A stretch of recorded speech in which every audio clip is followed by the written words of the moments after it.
right, fourth down, in, fourth guys. and about 5 or 6. That's all about. Try that again. I had to turn the desktop audio off there. I apologize, but we should be good here. Welcome in, guys. Good to be with you again. Mount Polumbus Speaks here.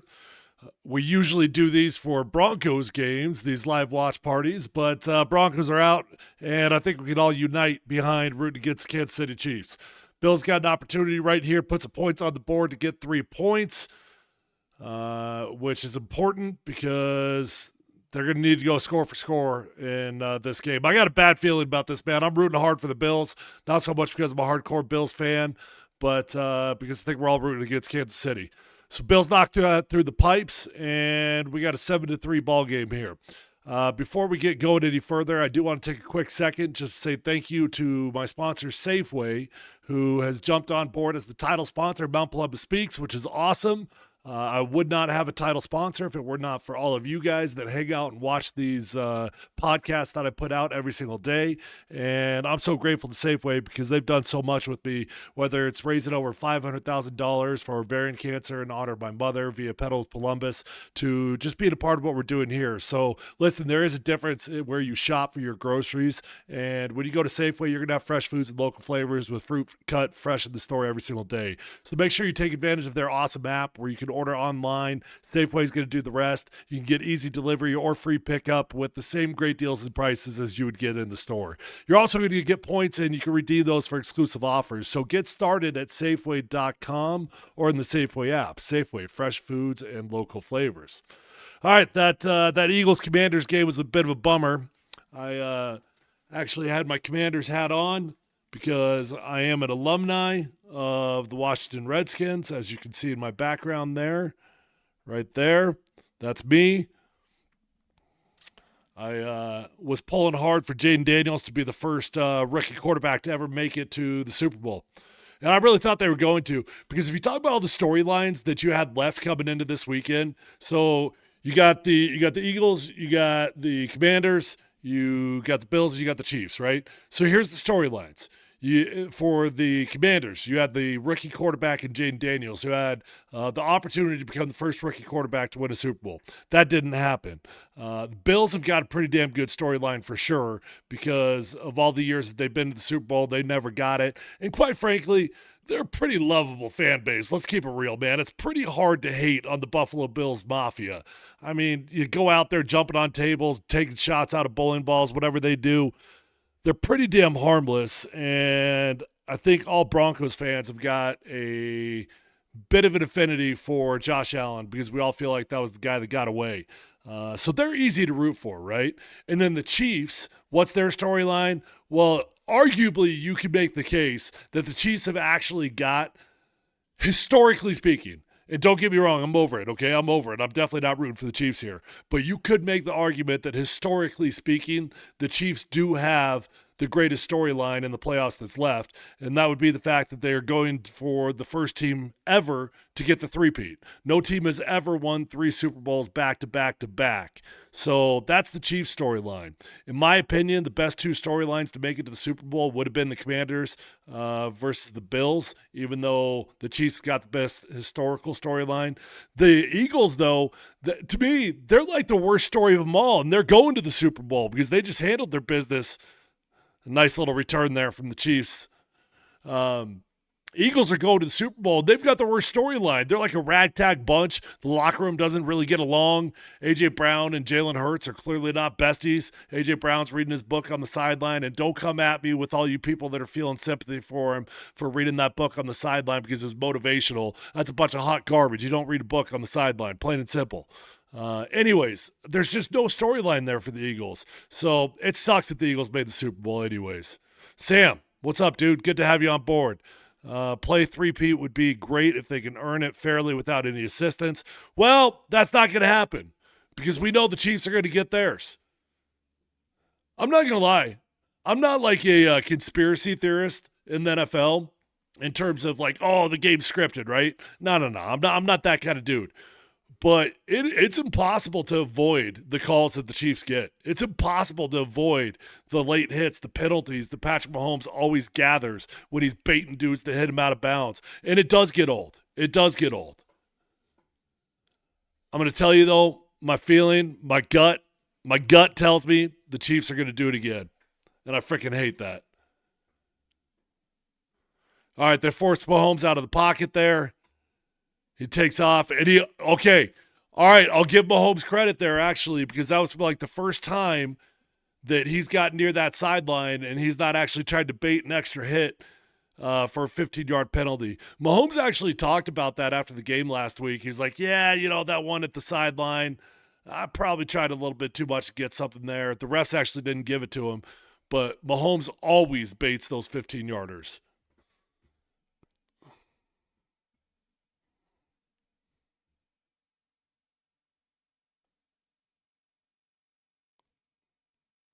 Of course, the Chiefs get Xavier Worthy.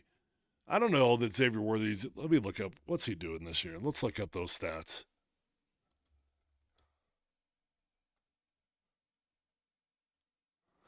Yeah, pretty solid rookie season for Xavier Worthy. Not spectacular, but 640 yards.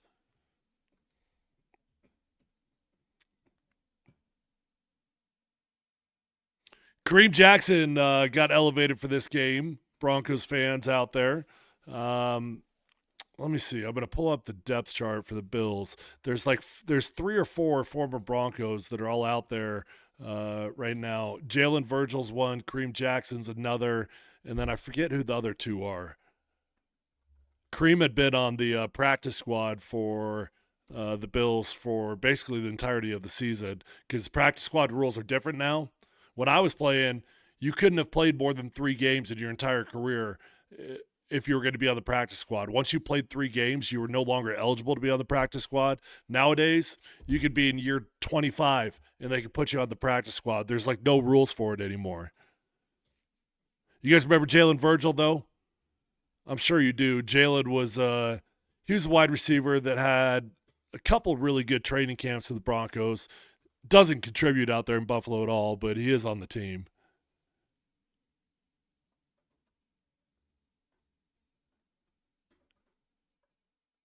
But Kareem Jackson did get elevated, and he's listed as the 3rd team strong safety for the Bills.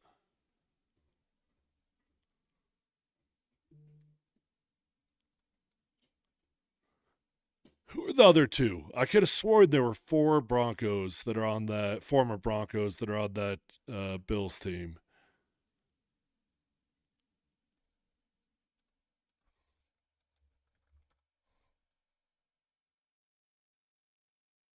Oh, Sam Martin, their punter.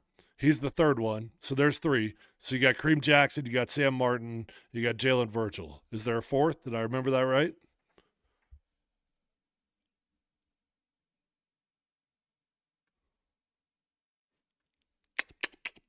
I don't see a 4th. Maybe it's just 3.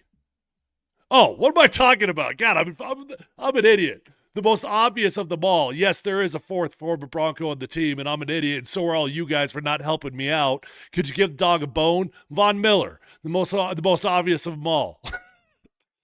How'd I forget Von? Do you guys believe that Von Miller is still doing his deal? Last Broncos made the playoffs this year. Von Miller was playing in that Super Bowl game, and he's still playing.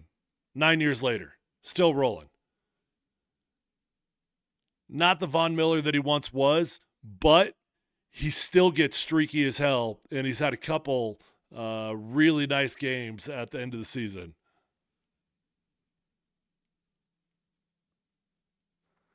Christian Benford does not look good there, does he? That dude looks way out of it.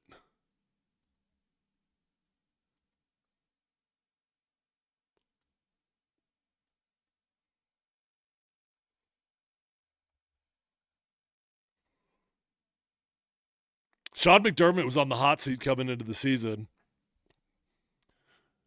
And I'd say he's safe. I would say he is officially safe. Yeah, he's done that. Yeah, safe. Yep. All right, let's watch right tackle for the Chiefs. He's a little bit deep there again. I do think he's crossing the plane, but he is battling an early start. Oh, here we go. Here we go. Scoop that thing. Scoop that thing. Let's go. Damn. I think the Chiefs recovered that thing, but they're not calling it yet.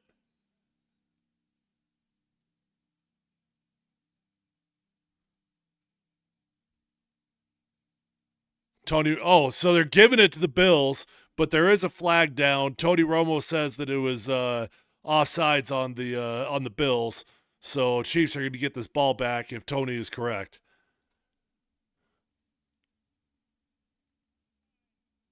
Oh, I don't know, man. I don't know. You got to look at that thing pretty closely. That dude went the second that ball was snapped. I think that was pretty well timed, actually. The only reason why it looked like it was offsides is because the offensive line was slow.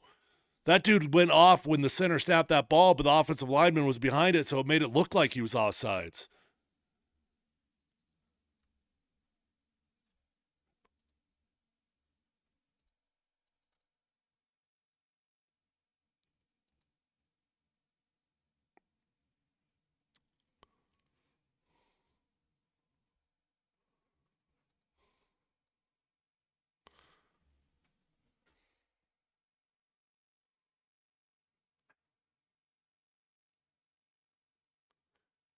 Is there a single person on this live stream right now that is rooting for the Chiefs?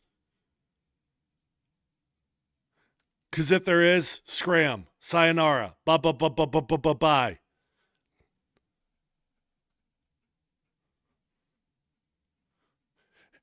Hey, I appreciate all you guys that are hanging out with me here on Mount Polumbus Speaks. If you've not subscribed to the podcast and you're watching on Twitter right now, go to that link in my bio, go over to YouTube and hit subscribe. That's where all my content lives. Xavier Worthy gets the quick little swing route out there, picks up a solid 10, 12 yards on it. But anyways, yeah, the podcast rolls on all year long. This is not just a football podcast. We will cover other sports, but it is primarily football. And as you all know, there really is no offseason in football. So this podcast will carry on for at least 3 to 4 episodes per week.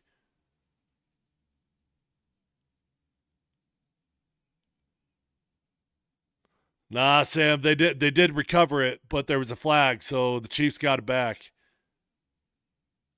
Fumble again. Oh, is that what you were talking about? I hadn't seen that yet. That's what you were talking about. Okay. All right. My bad, Sam. I was behind you.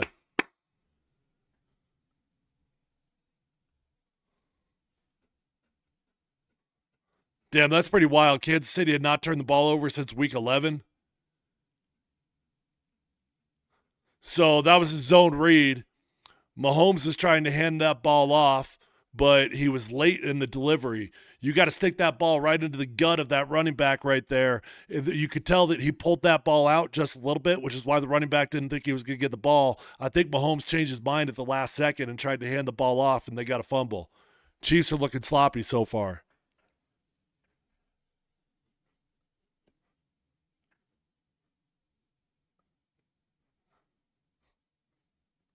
All right, since we're in commercial, I'm going to toss a theoretical out there to you guys. I'd be curious your guys' opinion on this. And we were talking about this on my radio show, PhD, which is on 12 to 3 on Altitude 92.5 with D-Mac. And holy crap, I'm an idiot. I just forgot what I was going to say. What the heck? Oh, I got it. Spiderwebs coming back together. Okay, let's say the Raiders end up with Shedeur Sanders this year, okay, which actually is very realistic. If you've been following the trends of the mock drafts right now, all of a sudden, it previously was Shedeur Sanders number 1, Cam Ward number 2. Well, now if you look at the most recent mock drafts, and they're very trendy, and it'll likely change again, but the most current mock drafts have actually got Travis Hunter and Abdul Carter going number 1 and 2. It could be in different orders depending on which mock draft you're looking at. And then maybe 8 out of 10 mock drafts right now are predicting Shedeur Sanders slides to number 6 to the Las Vegas Raiders. So let's say in theory, the Denver Broncos were able to select Colston Loveland, tight end out of Michigan. Tyler Warren's going to be long off the board by the time they get to number 20. If the Broncos were able to select Colston Loveland and they've got Bo Nix on their roster, would you rather have Bo Nix and Colston Loveland and Sean Payton. So that's the package, okay? Head coach, quarterback, tight end. Sean Payton, Colston Loveland, Bo Nix. Or would you rather have Shedeur Sanders, Brock Bowers, and Pete Carroll? That's a pretty tough call, man. I I don't know what I would choose there, quite frankly. And what it really probably comes down to is the head coach, whichever head coach you believe in the most. Just a fun little theoretical we were talking about. I actually leaned towards the Raiders in that situation, not because I'm anti Bo Nix or anything, but simply because I think Brock Bowers is going to be the greatest tight end of his generation. So by the time George Kittle's done, Travis Kelce, all these guys, Brock Bowers will be the next greatest tight end.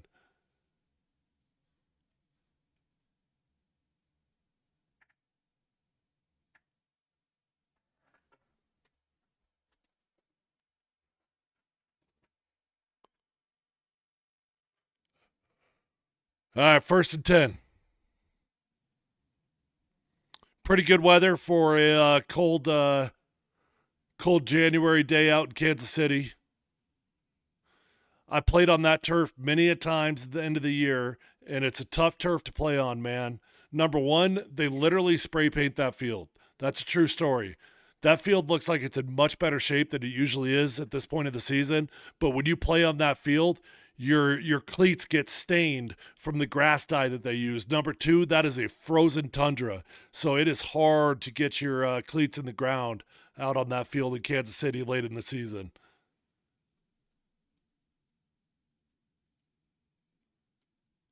So that was interesting. 2nd and 1 on the 39-yard line. Generally speaking, that's a great time to take a shot down the field. Go play action, take a shot down the field. You've still got 3rd down, and arguably you're in 4 down territory already. Bills decide to play it safe. They just hand the ball off to go up the gut there. They pick up the 1st down, but I'm a little bit surprised that Kansas City didn't take a shot down the field on a perfect shot opportunity. Sam says both coaches have won one Super Bowl, and I'd say it's pretty even, though, before I can answer. He says, honestly, I would have to see Sanders play in the NFL. Yeah, of course.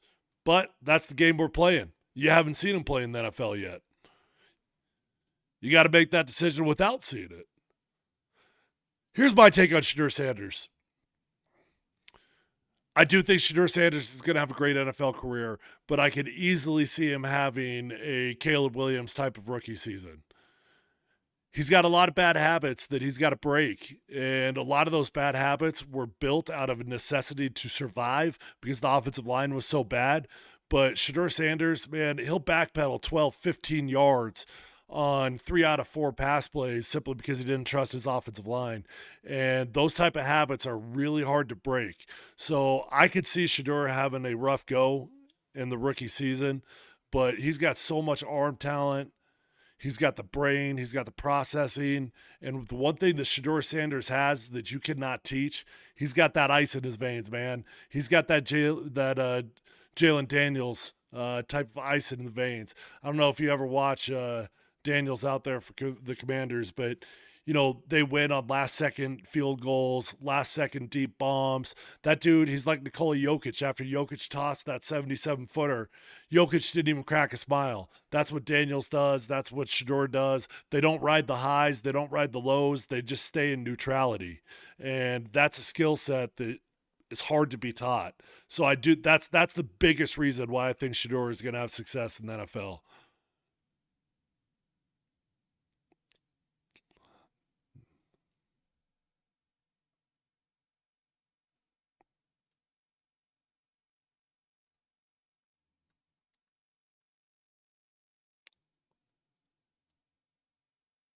That's not my name.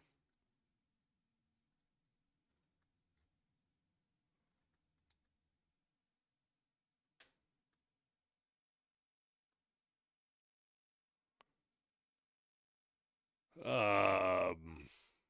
Okay. Okay.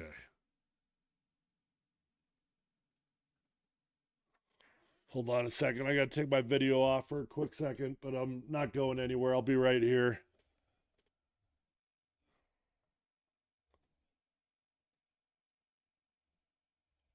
I'm still here. Don't go anywhere.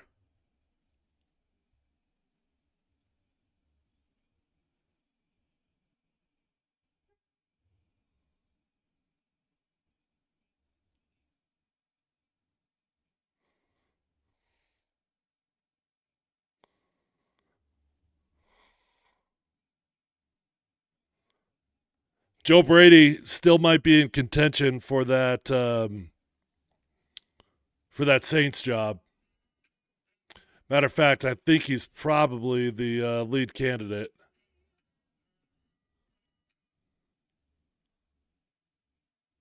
Sorry, I'm still here. I'll be right back. I just got my camera's all jacked up and I'm working on that thing.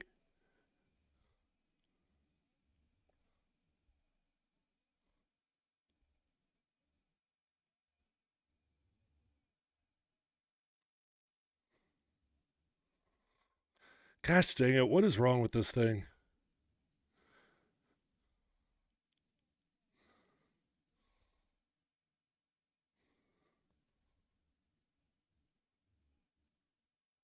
Okay, I'm back. I'm back. Did you guys miss my face? Did you miss my mug? Somebody sent a comment in.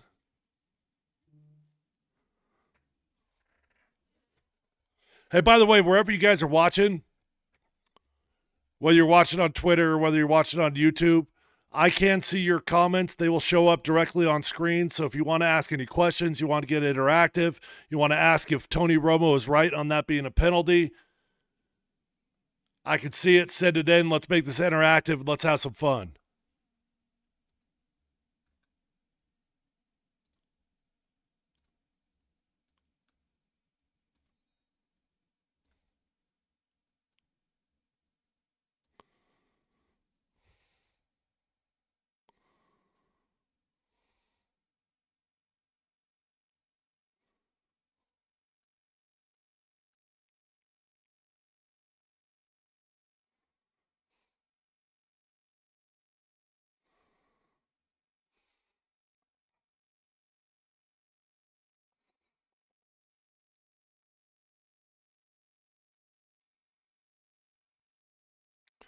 All right, 2nd and 6. Let's go. Pick up these chains. Don't settle for a field goal. Don't help. They're going backwards. That's going the wrong way, boys. Buffalo's got to finish in the red zone. They can't have two drives stall out early in the game. They got to get away with touchdowns. Damn, that was a hell of a read by number 20 there for the Chiefs. Oh, that was Reed. That was a hell of a read. He closed on that sucker fast. 3rd and 9, money down. Kansas City looks like they're going to bring pressure. Actually, I think they're going to back out. Nope, they are bringing pressure. They're bringing 6. Great read by Josh Allen. Great read by Josh Allen. Josh saw that he saw that blitz coming. He knew what his hot read was, and he got rid of that ball quickly. That's why it is so freaking dangerous to blitz smart quarterbacks.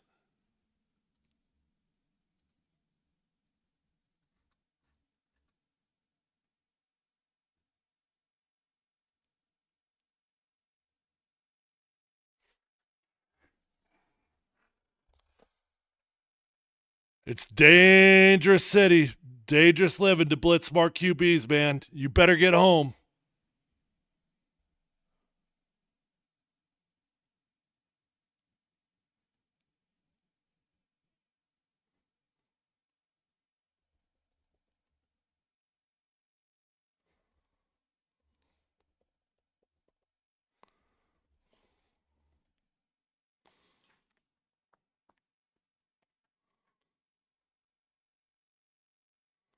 Man, we got a lot of balls on the ground in this game.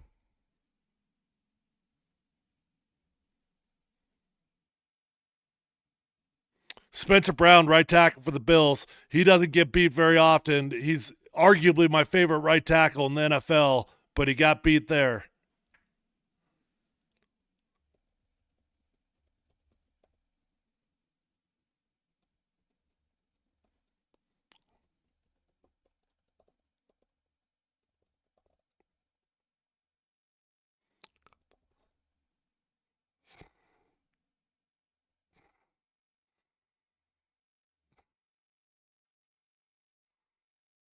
All right, 3rd and 13. They're definitely not bringing the house here. Plenty of time. Allen finds him again. Gets him again. Another huge 3rd down conversion for the Bills. First one was 3rd and 9. This one's 3rd and 13. Josh Allen ain't messing around.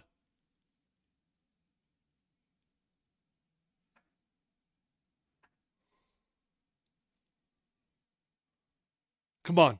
Cook, touchdown. Let's go. Love it. That was freaking huge. I can't believe the Chiefs, I can't believe the Bills actually scored a touchdown on that drive. Twice Kansas City had them by the balls. They got backed up to 3rd and 9 and 3rd and 13, and the Bills converted on both of them.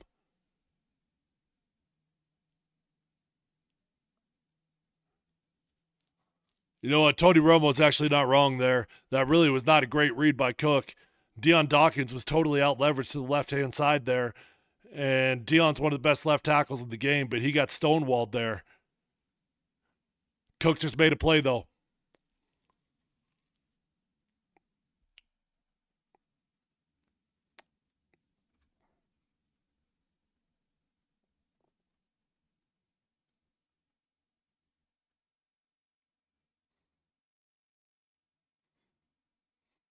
All right, so Buffalo's got the lead here. What's the line on this game? Anybody know? It's got to be pretty tight. I'll look it up. Bills Chiefs line.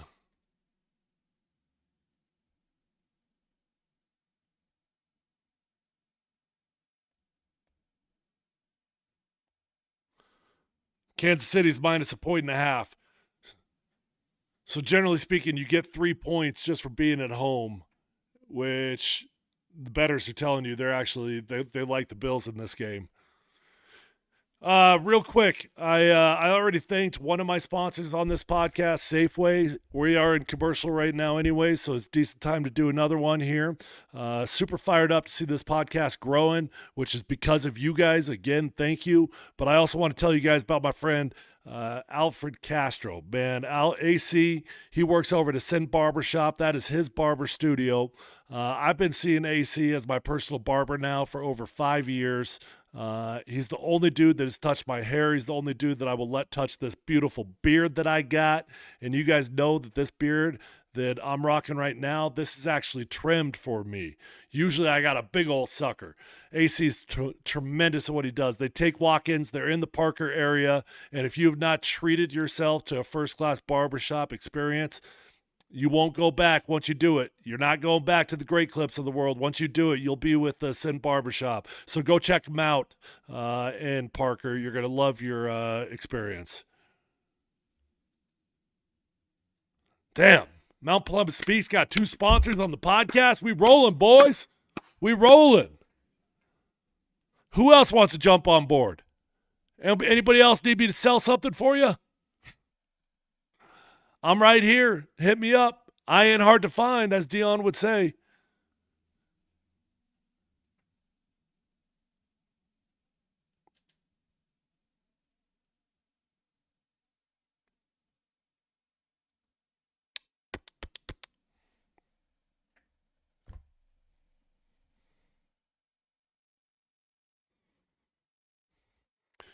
You guys are not very talkative today. What's wrong with you guys? Y'all depressed the Broncos aren't in the game or what? Sam's my only dude talking to me today. We got 900 people on this stream between all my different outlets. You guys are all quiet as a mouse in church.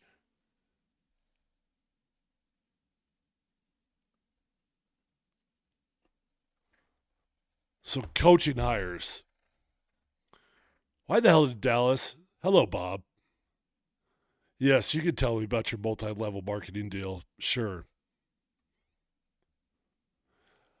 He's got a good shot, man. The only thing that worries me about the matchup for Vaughn, not for Vaughn, but for the Bills against the Eagles, Eagles are ground and pound, dude. And if you don't shut that down, you're going to have problems. But if you do, The Eagles are not going to be powerful enough to hang specifically with the Bills. I think the Eagles match up better against the Chiefs than they do the Bills.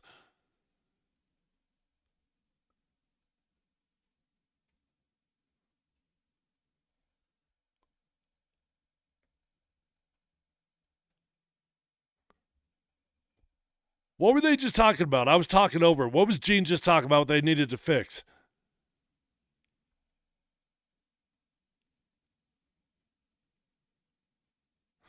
Um, Two things. Bob Cage, my good buddy, he brings up John Spytek to the Raiders. You guys may not remember him. Kurt, I'll get to in just a second here. You guys might not remember Spytek, but he was here with the Broncos, working. Gosh, what staff was that under? I'm actually drawing a blank. But he's a great dude. Went down to Tampa Bay. And is now the GM for the Raiders. And he's going to love working with Pete Carroll because Pete works very cohesively with his GM. Kurt says, do I think the Broncos' running game problems are on the offensive line, or would a running back like James Cook make a difference? Actually, I don't think it's on the offensive line. They had their games where they got their asses kicked for sure. Don't get me wrong. But for the most part, we got the dudes that we want on this offensive line right now, and that offensive line ain't changing. So if you're looking for help, you got to find help at the running back position. The Broncos got three needs on offense. They got to get themselves a running back, they got to get themselves a tight end, and they got to get themselves a big-time playmaker at the wide receiver position. That's a big stop from the Bills. Now we'll see how aggressive Andy Reid wants to get here. So it was 3rd and 1. They get stuffed. Andy Reid is, generally speaking, a very aggressive play caller. He is backed up. I think in today's NFL, if you get past the 40, you're in 4-down territory. If you're below the 40, most teams are going to punt, but Andy Reid's a different kind of cat now. Looks like he's going to keep his group out there. He didn't even think about it, really. Are they going to call – actually, they might be calling timeout. Yeah, they're going to think this sucker over. No, Toady. They're not calling a play, you dum-dum.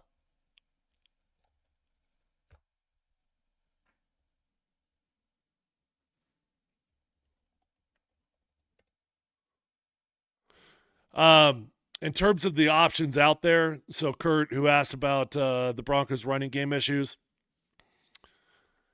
I don't think you want to go after a veteran running back, and you're probably not going to be able to get a veteran wide receiver either. About the best wide receiver that, in theory, could hit the market would be T. Higgins, but he's going to go back to Cincinnati. And quite frankly, I don't think I'd want T. Higgins at $25 million per year with all the injuries that he's got. There's some older guys you could add.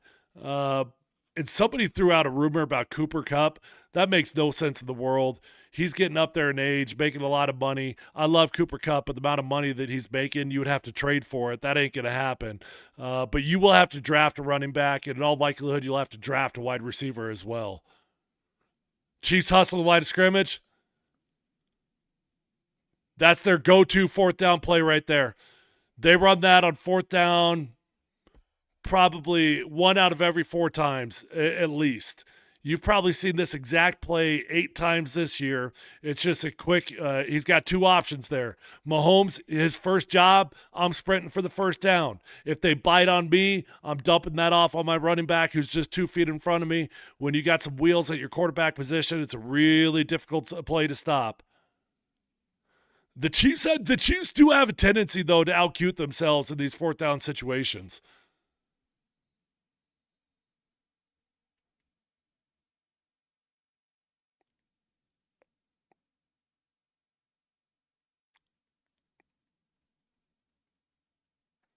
You know, it's interesting that Andy Reid did go for that because it sure shows you he does not think that they're going to roll over on the Bills today. Because if he's staying aggressive like that early in the game, in his mind, he's playing for a shootout right now. We haven't necessarily reached the shootout phase of this game yet, but because Andy Reid went for that, I promise you that's what's in his head. Freaking Xavier Worthy having a game.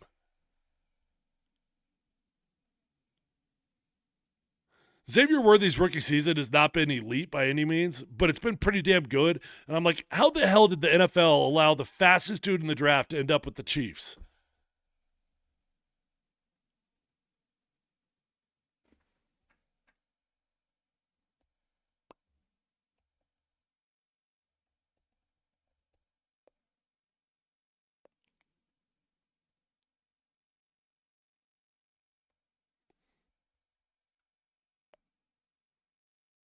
Bills are green dogging it. Damn. Bills are giving a lot of space in the running game, in the passing game. I don't know why they're playing so far off these dudes. I mean, they're solid 8-10 yards off these wide receivers. This Patrick Mahomes is just playing pitch and catch out there.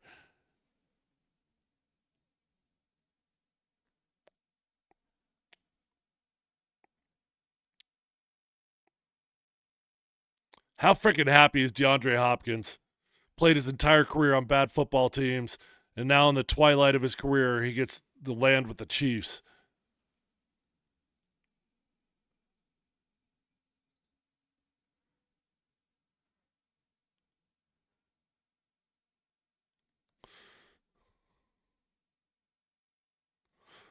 So remind me when we get to break to give you guys what's up next throughout the offseason on Mount Polumbus Speaks. I'm starting to outline what we got coming up throughout the offseason. I'll share it with you guys, but I won't do it during the game right now.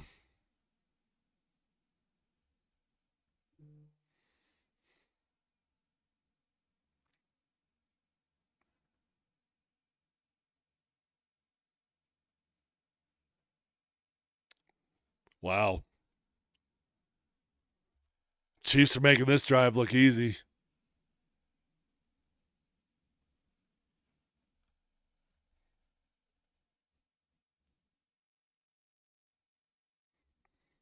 Chiefs offensive line has been up and down for a handful of years, but they got a couple dudes that are just ballers. They don't have 5 dudes, but they got 2 dudes that are ballers, and that's been enough for them to survive for the last 5 or 6 years. Damn, their right tackle, though, look at him again. That's got to be a flag. You've got to throw a flag on Taylor. He cannot line up that freaking deep in the backfield, man. I don't know how he gets away with it, and I don't know how his coaches allow him to get away with it either. I guess they let him get away with it because referees are afraid to throw a flag on the Chiefs. I mean, watch the right tackle's helmet. So the rule is that your helmet as a tackle, your helmet has to break the plane of your center's ass. Yep, break the plane of your center's ass. That's the rules. So my helmet has got to be past the ass of my center. He ain't even close. Not only does he line up in illegal formation every time, he jumps every time too. Although a lot of the times that he's jumping early, I'll give him credit. He actually is perfectly synced with his center when the rest of the offensive lineman is not. Look at that. His helmet. Look at the right tackle right now. His helmet is barely breaking the ass of his guard. Not even close to the center. Throw a freaking flag. That's bullshit, man. It is.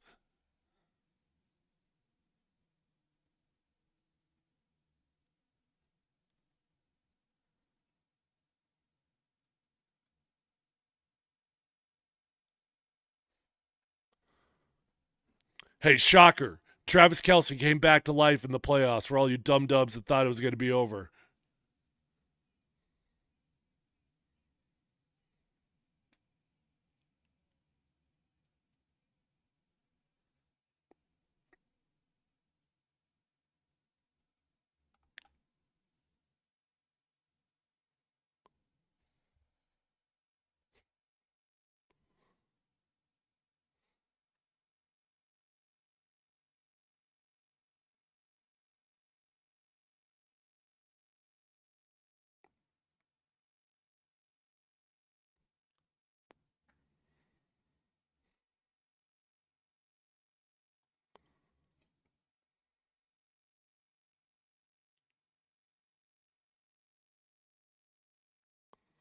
Wow.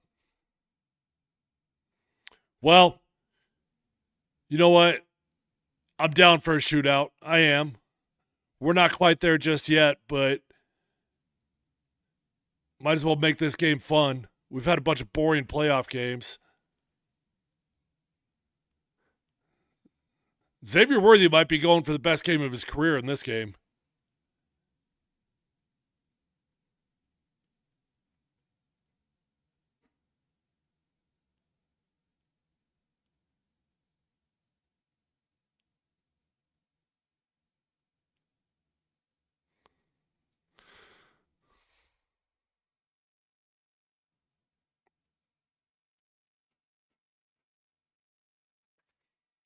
So many people were writing off the Chiefs this year because they were winning games close.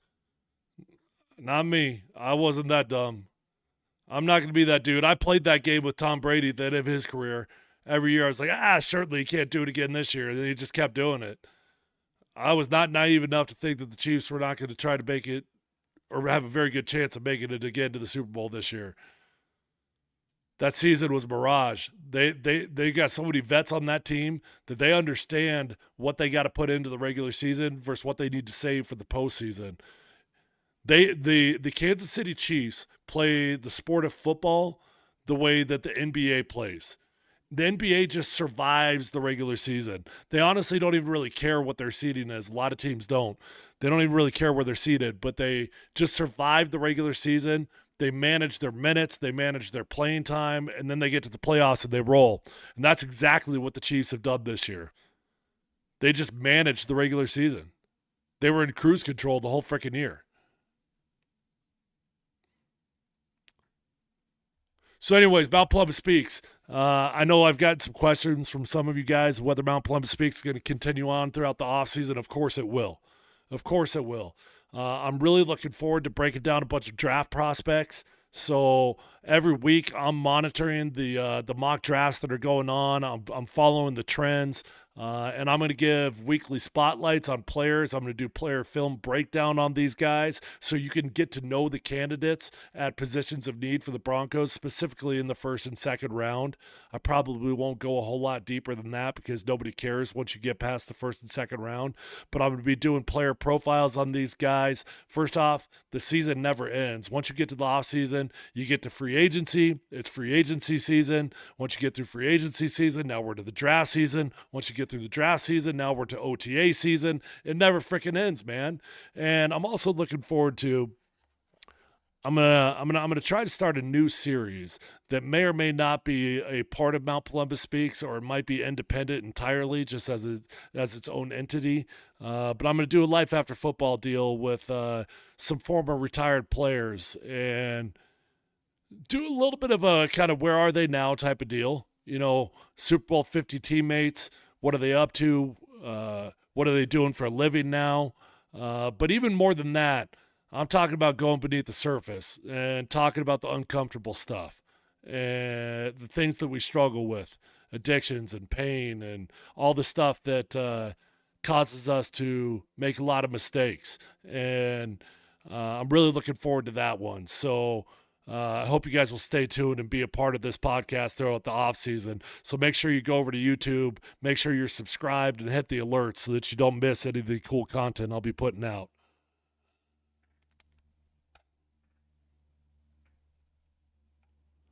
Let's see. I missed the text over there from Kurt. Kurt asked, would you be comfortable with the Broncos doing whatever they had to move up for Ashton Genty? I'm from Michigan. Don't really see Loveland as a number one. What I mean, you got to be a little bit more specific than that. Doing whatever they have to do to move up. I would love to get Ashton Genty, and if he could slip past number 15, which I actually do think there's a chance he will. If he slips past 15, then yeah, I'd say fire, go get the dude. I probably wouldn't go up a whole lot higher than 15 though.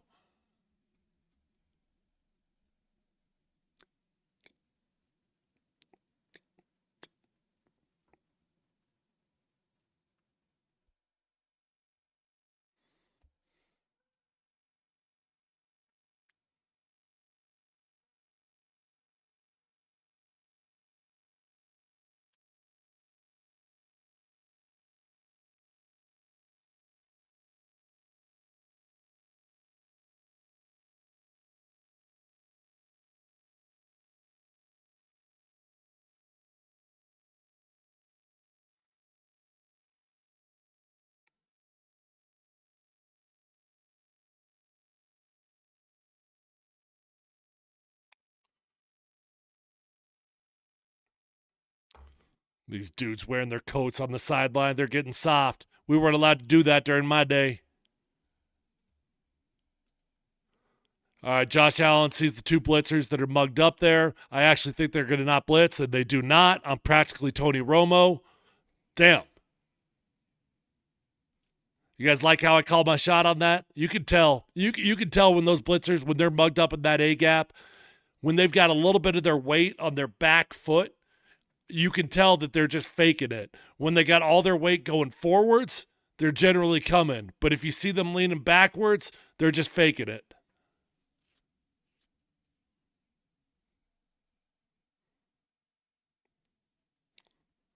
You'd be surprised how easy it is to identify most blitzes in the NFL. The good teams, they'll disguise it well, though. Damn, Deion Dawkins, left tackle, gets beat, but Josh Allen steps up in the pocket and just sails it. Well, that ain't good for Buffalo. The one thing you cannot do in a game like this is go 3 and out, because at the very least, every possession, if it does not end up with points, every single possession of this game has to end up with flipping the field. And the Chiefs did not do their job on this one.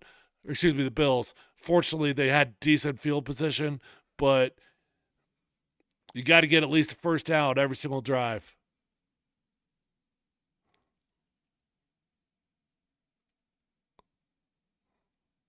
That's a pretty solid punt right there.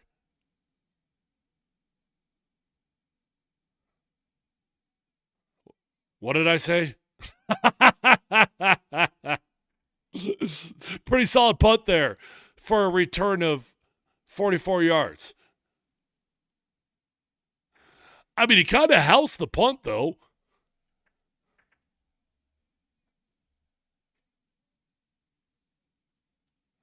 You guys remember Dave Tope? They're talking about Dave Tope there. He was in the running to be the Denver Broncos head coach. Let's see, what guy was that? I think it was when we hired Hackett. We interviewed the Chiefs special teams coach.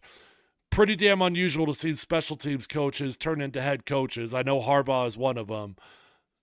But Dave Tope's pretty well respected. He's been out there in Kansas City for a long time.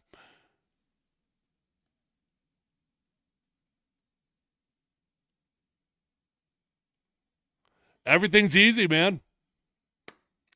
Every single play the Chiefs have goes for 6 yards. 5, 6, 8 yards. You'll march your ass right down the field, but Kareem Hunt looks like he's hurt.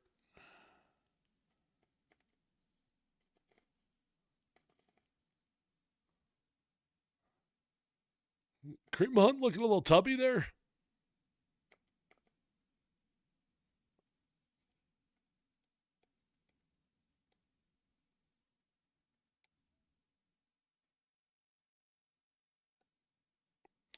Joe Thuney right there for the Chiefs offensive lineman. He was one of those dudes that I was telling you. The Chiefs got just a couple offensive linemen. They're studs. Joe Thuney is arguably the most versatile offensive lineman in the NFL. He's playing left tackle for the Chiefs right now, but he's a guard by trade. Guards do not transition well to tackle. Joe Thuney's played right guard. He's played right tackle. He's played left guard. He's played left tackle. I don't know if he's ever played center, but he's arguably the most versatile offensive lineman in the NFL.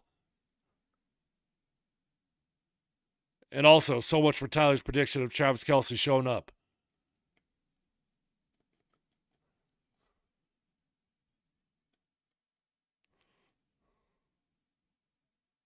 All right, so he thinks he's getting a blitz off the left-hand side there because he went Liz, but he didn't get it.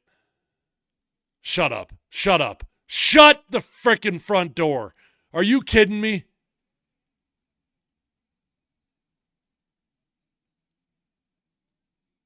I mean, Ty's going to go to the receiver. I mean, are you freaking kidding me? Mahomes is a damn witch, dude.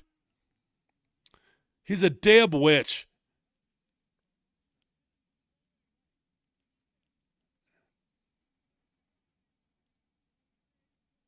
Watch the way Mahomes escapes pressure here. Oh, we're not going to see it because they're showing Kelce. I don't care about the hold. Show me the magical play. That was an aggressive hold, though. Oh, wow. That was really close to being an interception.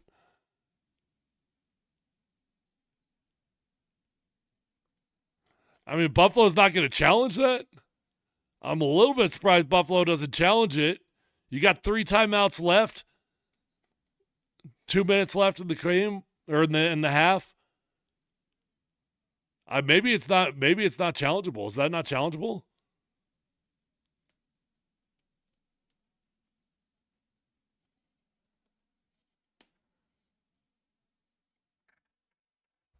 I mean, I know they're probably going to lose the challenge even if they did, but it's worth it.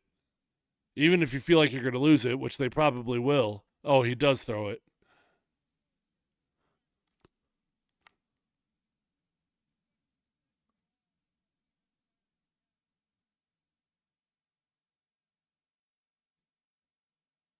They let the play go off, though.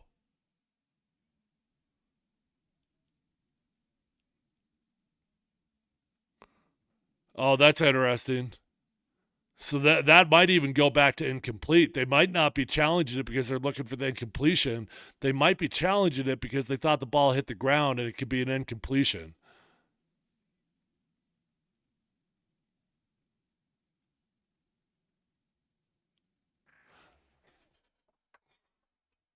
I'll be right back, folks. Don't go anywhere. I got to feed my dog.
All right, I'm back.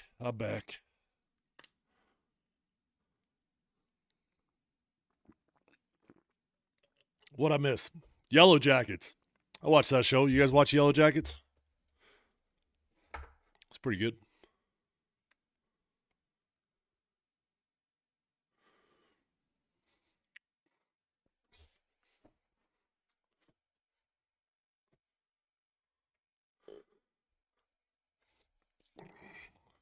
Okay.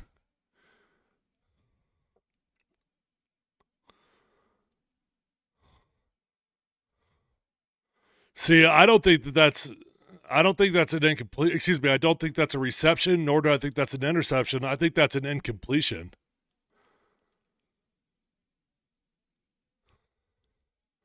I mean, does it make movement? It doesn't really move.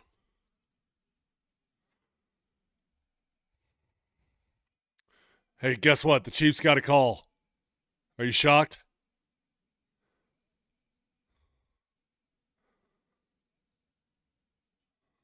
Mahomes with a rare miss there to Hopkins.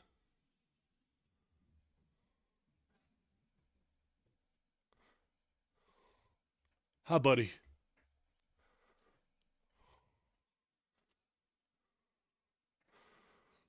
Yeah, there's absolutely no reason to not challenge that. You had 3 timeouts. Oh, they go with the Wildcat. So they try to they go with a little trick 'em dick 'em there. They had Mahomes offset just a little bit, direct snap to Isaiah Pacheco.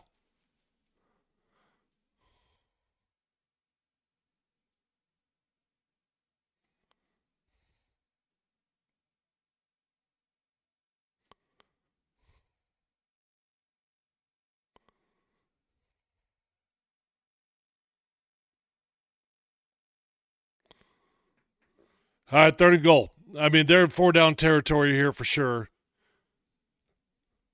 The Chiefs will not kick a field goal, I promise you. They're going to use their last. Oh, they're like take it down to the 2 minute warning.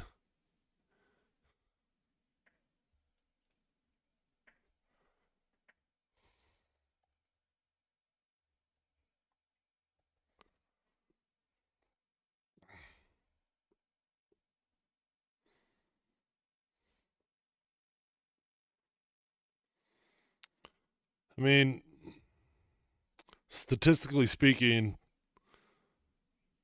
these teams are not all that far off in a few categories, but there are a couple categories where there's a big difference. And the biggest difference in this game so far has been the way that Kansas City's been able to run the football.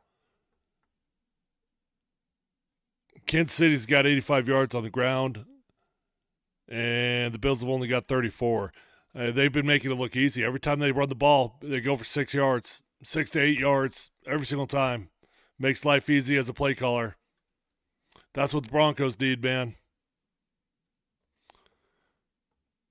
You know, the two names that you know in the draft, at least like the casual college football fan, the two names you know at the running back position in the draft are going to be Ashton Genty and Cam Scatterbo. And everybody kind of picked up on Cam Scatterbo, at least by the end of the year when you got into the playoffs there. But if you look at the player profiles on some websites like Walter Football, for example, these websites that they specialize in evaluating draft prospects, they've got Cam Scatterbo ranked as like the 14th best running back in college football this year. So there's a lot of names in between, but there's just not a lot of household names coming back. I do think Ashton Genty is a can't miss prospect. I mean, is he going to be Saquon Barkley? I don't know. But I promise you, you're not going to regret drafting the dude. And I'm not an advocate of drafting running backs in the first round. Doesn't work out. I'm also not an advocate of drafting tight ends in the first round, which happen to be two of the biggest needs that the Broncos have got. But there are two very legitimate first-round tight ends in this year's draft in Tyler Warren and Colson Loveland.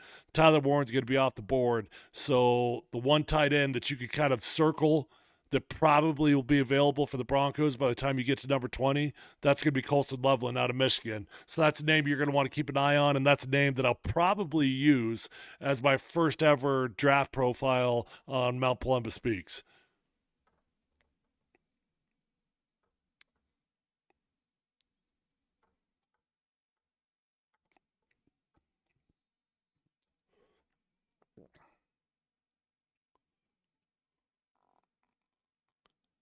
Okay, so that's very similar play to what they ran on fourth down.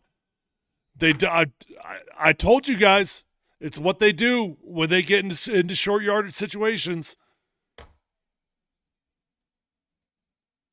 It was not the exact same play, but it was close.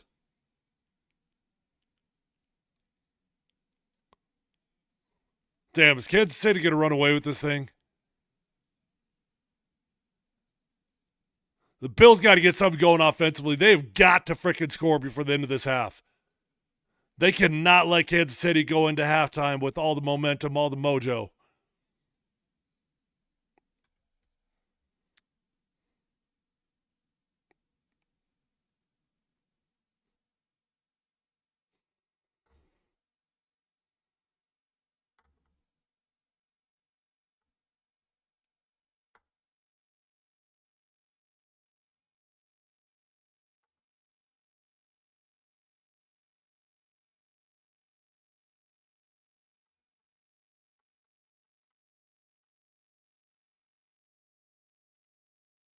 What was the personal foul?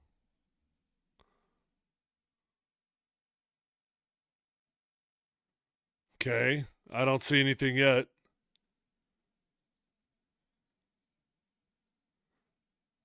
Okay. Kelsey's going to flop that sucker. I suppose you can't headbutt a dude, but whatever. Damn, did he miss it? Oh. That sucker looked like it was about to go wide. Good thing they were able to move that ball up.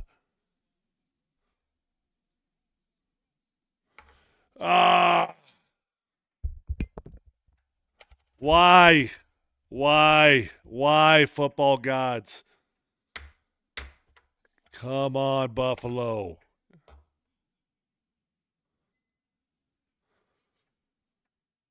Do they not know we're over Kansas City?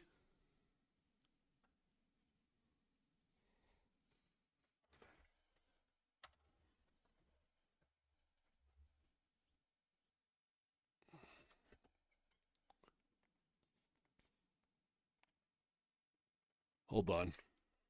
Sorry.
All right. Made myself a little chicken pot pie. You guys know when Martha Stewart started selling pies, she was selling them for like $9.99. Couldn't sell her pies. So what did she do? She tripled the prices of the exact same pie. And then they started selling out because people thought that they had to be better pies simply because they were more expensive. It's a pretty fascinating story. She literally couldn't sell her pies.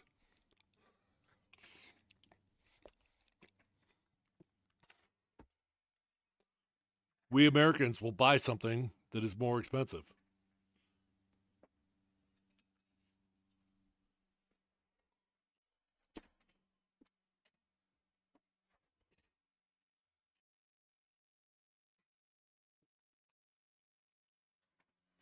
Come on, Josh. Get a drive going. Come on. Got to get points. Kansas City bringing the house, and they got him. Oh. That was a little Mahomes ass play right there from Josh Allen. I thought Kansas City was going to get him down.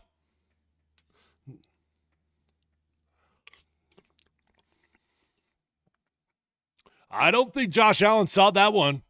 He usually identifies the blitz pre-snap. I don't think he saw that one. He caught that? And we got a flag. If they call this offensive, I swear to God.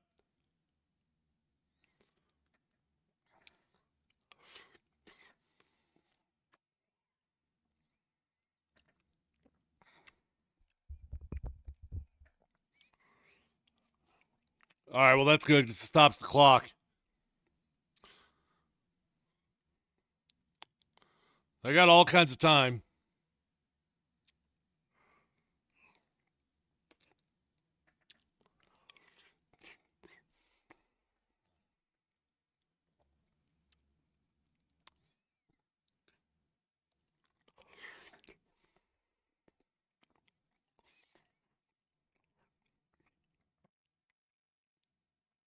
Romo got that one right.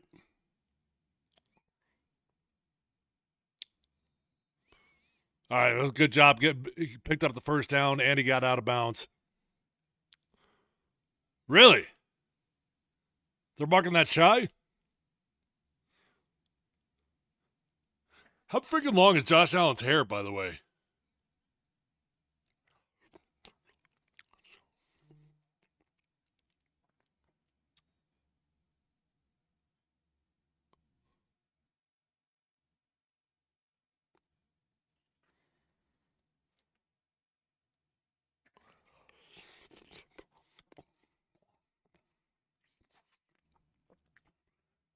So the Bills are very wisely right now keeping the ball on the ground, actually, because they're trying to make sure that that clock tick, tick, tick, because they cannot give this ball back to Patrick Mahomes. So they put the ball on the ground twice. Now it's time to get a little bit aggressive and try to push the ball down the field, and they do.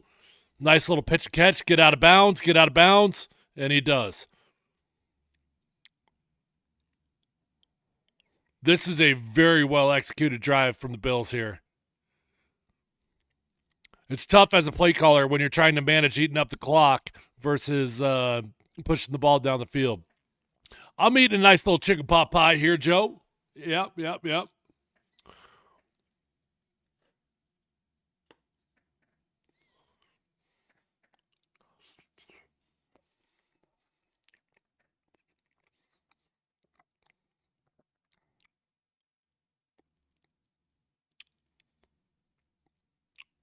So Kansas City is officially no longer concerned with trying to get the ball back. They're just trying to get a timeout to keep their players' legs fresh.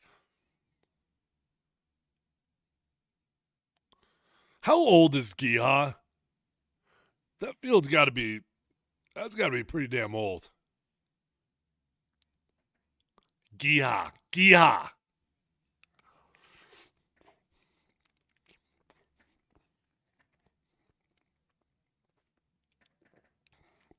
You guys enjoy watching me eat on stream?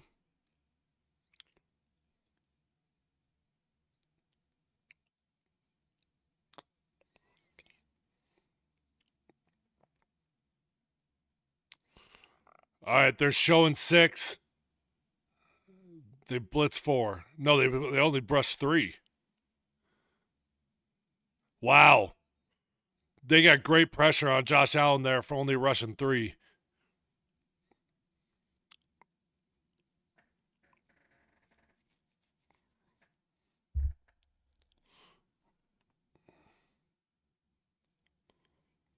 Yeah, Spencer Brown's not used to lining up to like a dude on Chris Jones. When he comes out there to the tackles are more accustomed to blocking the smaller, more speedy guys.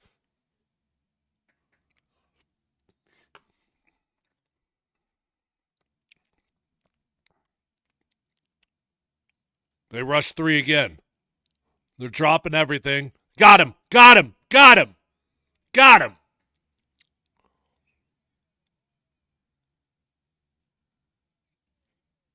What a catch. What a catch is right, Kurt. What a freaking catch. I always get nervous on these flags. This should be defensive pass interference.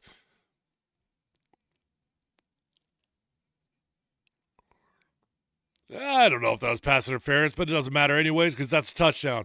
Man, that was huge. That was so huge for the Bills. And just like that, you kept the game manageable. If you didn't score on that drive, you're going into the locker room with a bad vibe, and now you got yourselves a ball game. Cool.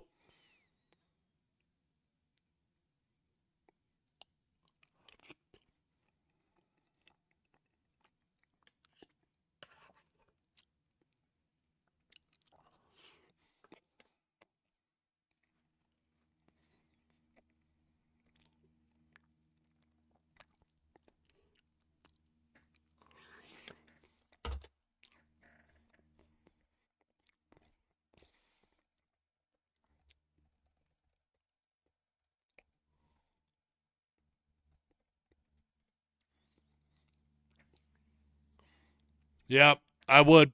I absolutely would go for 2 here.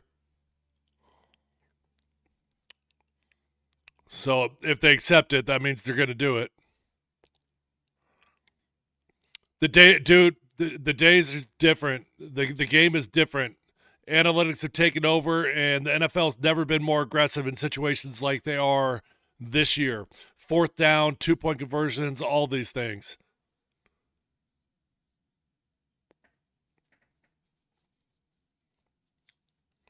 Joe, I'll get to your comment here in a second. I just want to watch this play.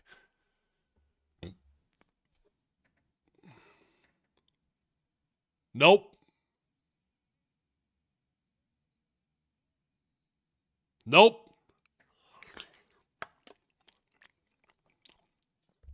I hate that play call. I don't get it. Some teams are great QB sneak teams. I don't know if the Bills are or if they are not. But you want to talk about uncreative play? They got everybody in there. Every gap is covered. Why are we QB sneaking that?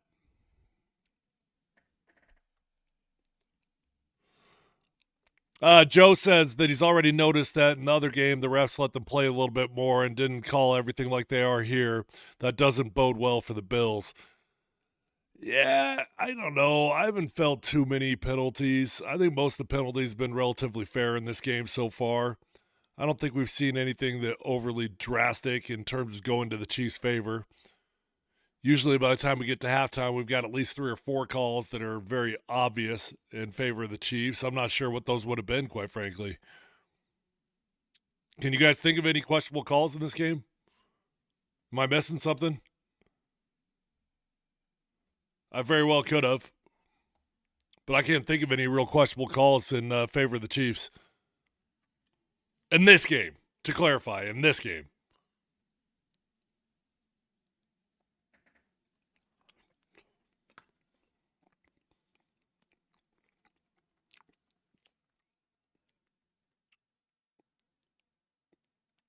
All right.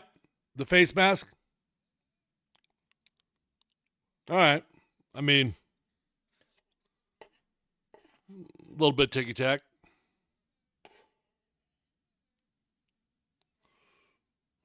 Why is Matthew McConaughey doing a Bears commercial?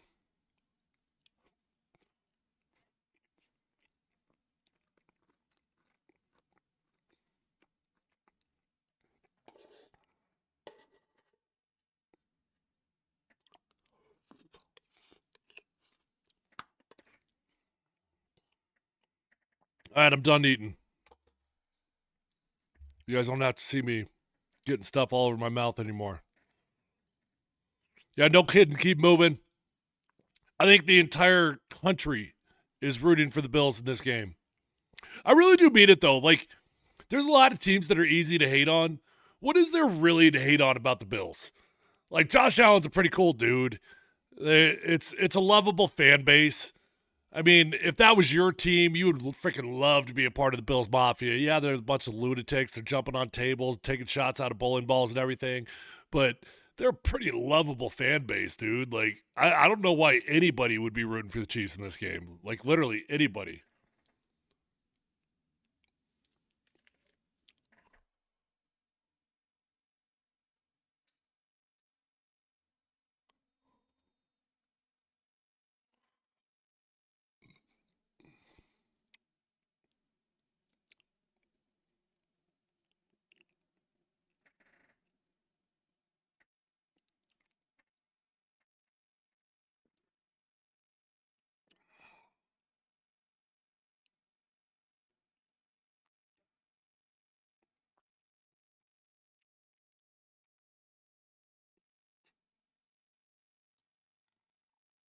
Yeah, all my silverware was dirty, matter of fact, so I used a gigantic spoon.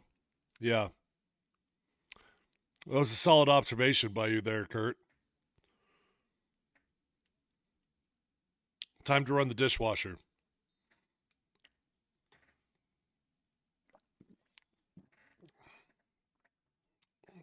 And I eat my pot pies with a spoon.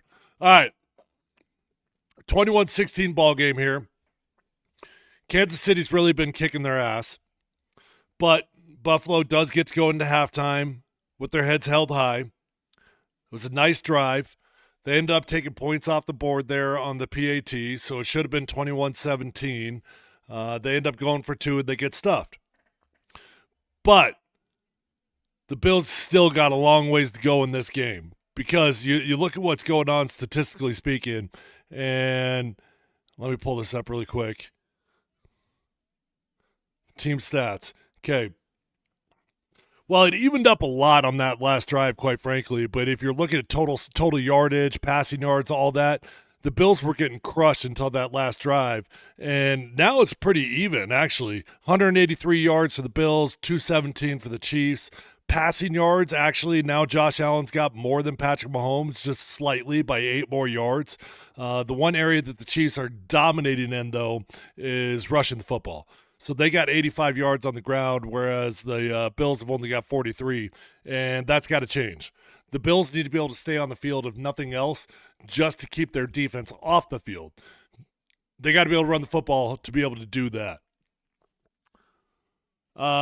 Third down conversion rate, pretty damn good for both teams. The Chiefs have been phenomenal. They're 3 out of 4, and the Bills been 4 out of 7. That's fine.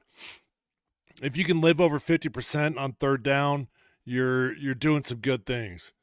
Greetings from Guadalajara, Mexico. Shout out. Appreciate you tuning in, my man. That's really cool. That's really, really cool. Appreciate you tuning in, man.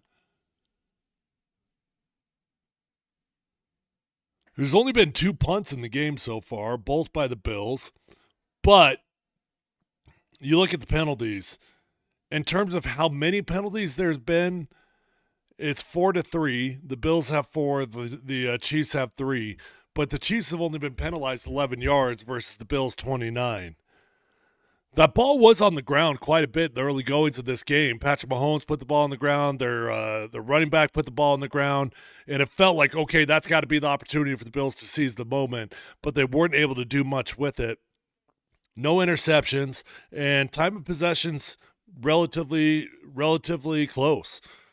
Chiefs have had it for 16 minutes versus the Bills 13 minutes. So we got a ball game, man.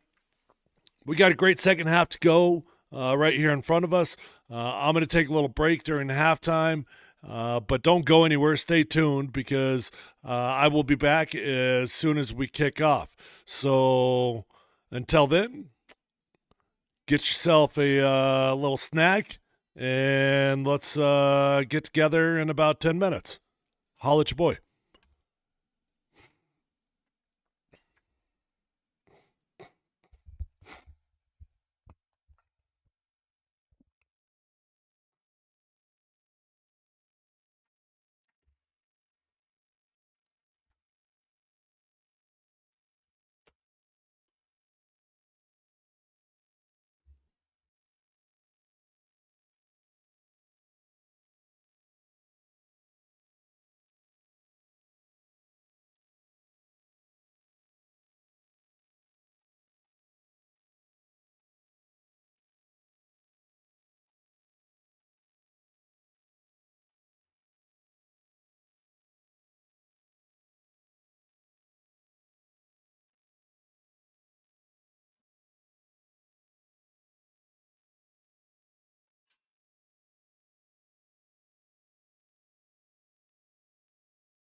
He didn't even think about it, really. Are they going to call tax? They might be calling timeout.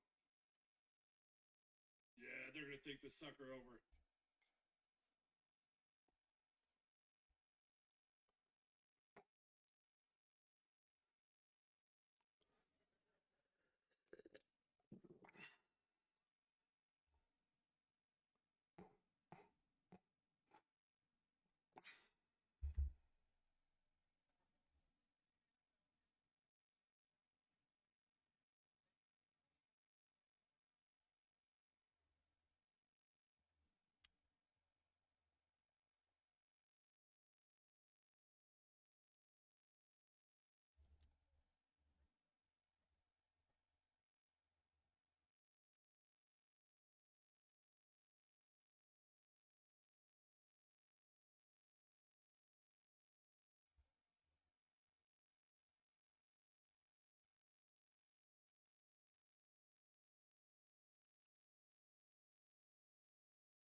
All right, boys and girls, I'm back.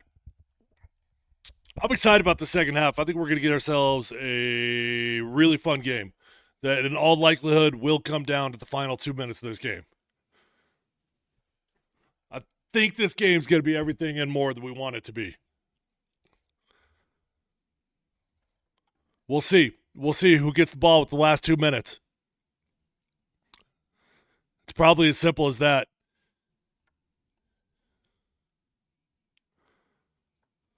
I appreciate that, Kurt. That means a lot.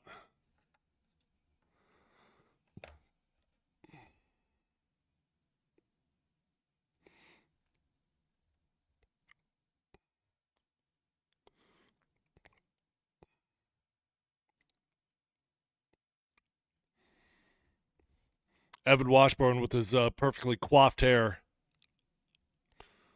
He's got some cute little highlights in that also, doesn't he?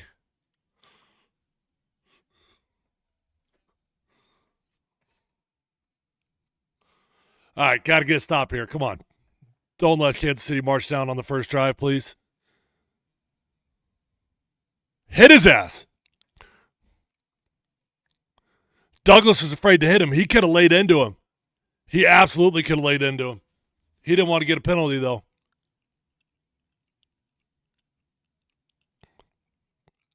Watch this right here. Watch this right here. Smoke his ass.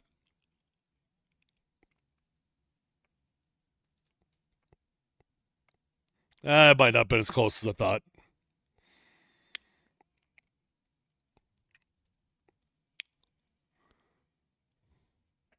What the frick? What the frick?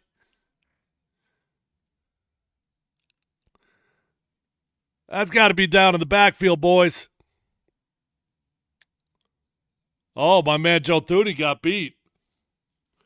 The dude I was highlighting earlier.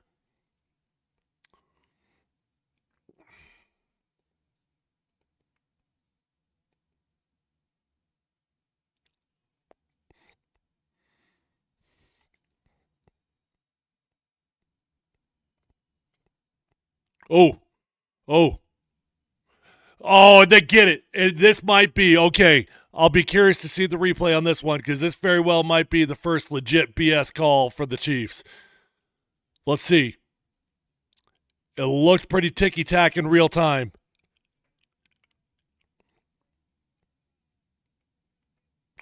I don't like how late the flag came in. That's what bothered me.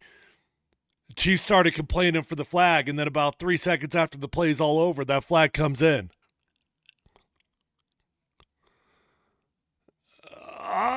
Okay, I mean, I guess technically he held him a little bit. That is ticky-tack as hell.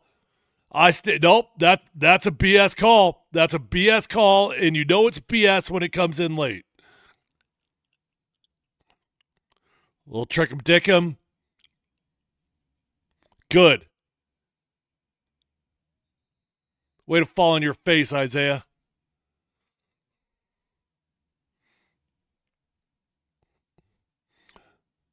Ooh, Vaughn's getting a little tubby out there. We've seen this exact play from about 4 teams this year.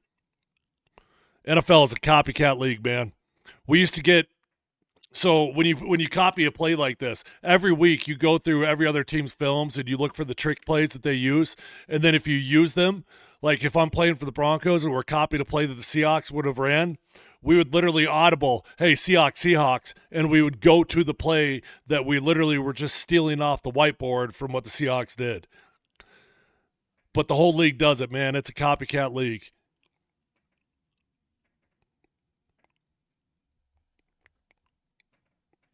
You guys like my bug? Made that myself. I painted it myself.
Both teams are playing pretty far off on their defensive backs.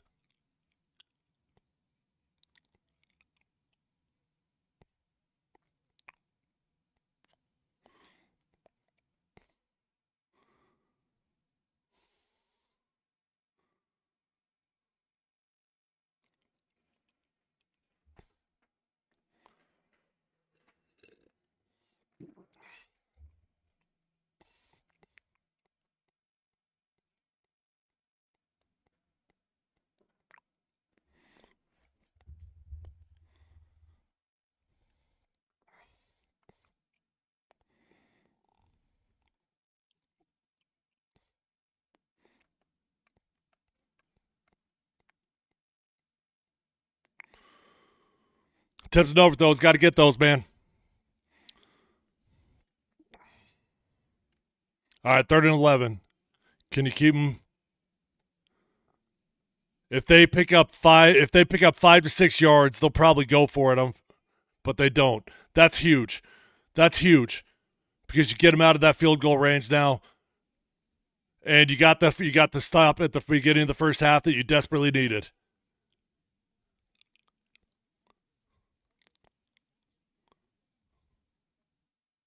Probably had a hold from your right tackle on that play as well.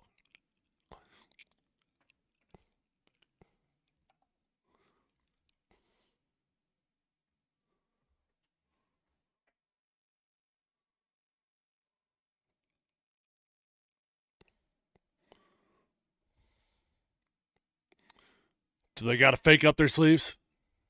4th and 16. 4th and 16, fake punt. JK.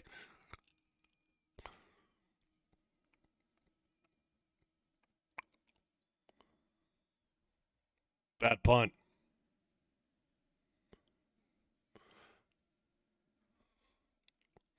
Is Josh Allen going for the Aaron Rodgers long hair? Is that the look he's going for? It looks better on Josh than it did on Aaron. I'll give him credit for that.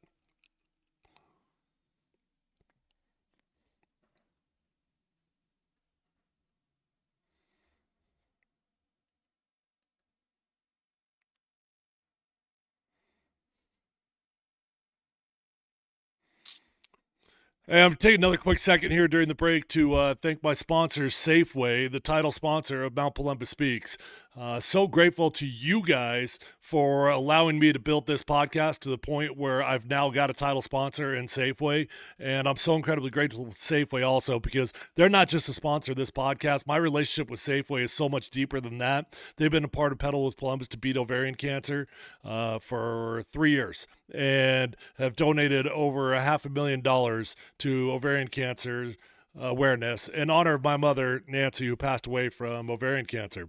And awesome to have them on board of this on this podcast because I truly do believe there's a difference where you shop. And when you go to Safeway, you will get fresh foods and local flavors because they cut their fruit fresh in store every single day. It's a huge difference. You can taste it, and it makes the fruit last as well. So go check out Safeway. And if you haven't ordered off their app yet, you got to go check it out because you're going to get great prices. You're going to get rewards that you can redeem for discounts. And you get the same prices you will get in store. Just order online. Safeway is going to handle the rest for you. Safeway, fresh foods and local flavors.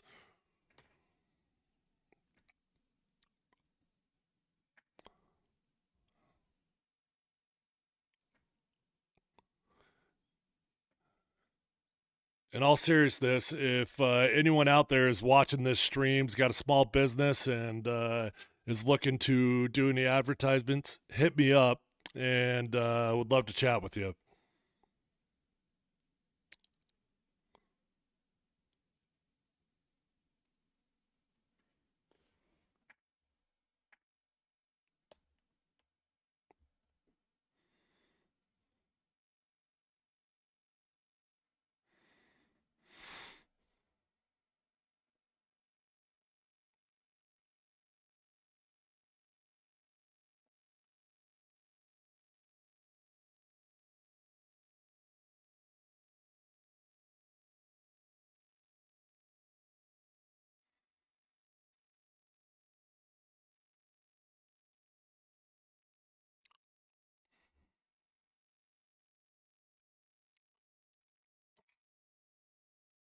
That could be the difference maker there. He's got great feet underneath him.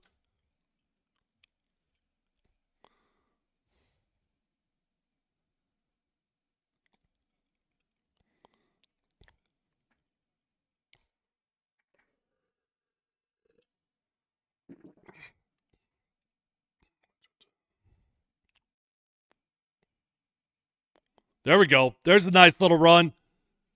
Okay. See, now, obviously, they don't need to run for 20, 25 yards every time, but if the Bills could start averaging 5 yards a carry, now they can start eating up clock, keep their defense on the sideline, keep them nice and fresh so they can try to get Kansas City off the field. But they do need to keep this ball on the ground a little bit. I'd go right back to it. Give your offensive line a chance to get in a groove here.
Okay.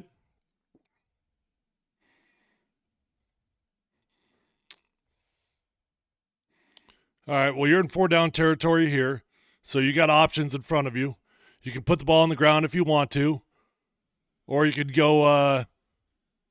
You could go play action, do what the Chiefs do, try to hit that bootleg, give yourself dual option between the running quarterback and the dump off to the running back right in front of you.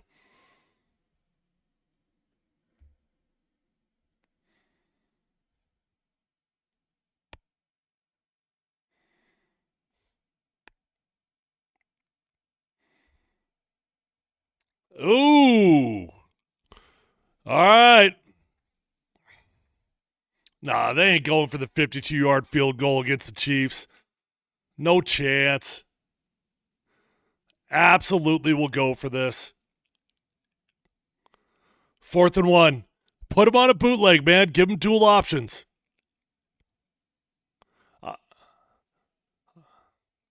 I might roll him to the left, though. Give him that boundary side. They are not. We go empty pro. Got it. Got it. That was close. I thought Kansas City was going to get him there.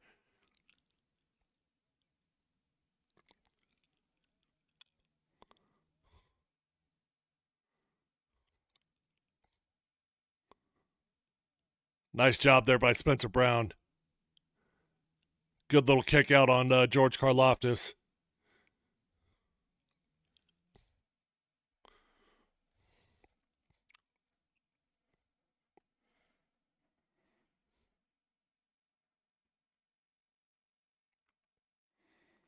All right, come on. Get downhill. Get downhill. Perfect. Perfect. Good. Good looking run right there. Bill's got it going on the ground now. What's up, RMCRSF? RMCRSF. Yeah, they got that ground pound going, man. It's good to see. Appreciate you joining on the stream and being interactive with us.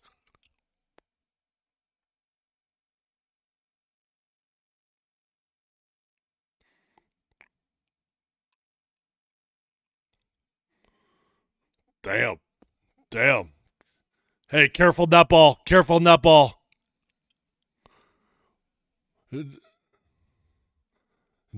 Deion Dawkins just gave his QB a nice little hit from the backside there, trying to pick up an extra yard.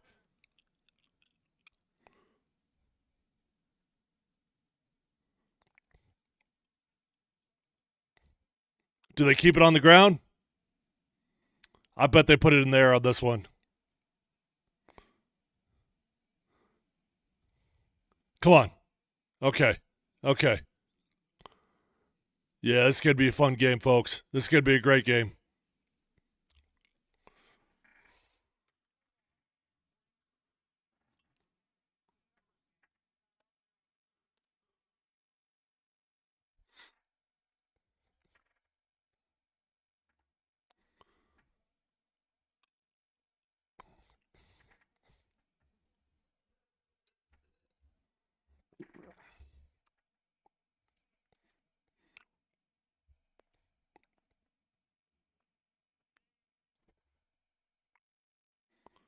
Come on, drive those legs.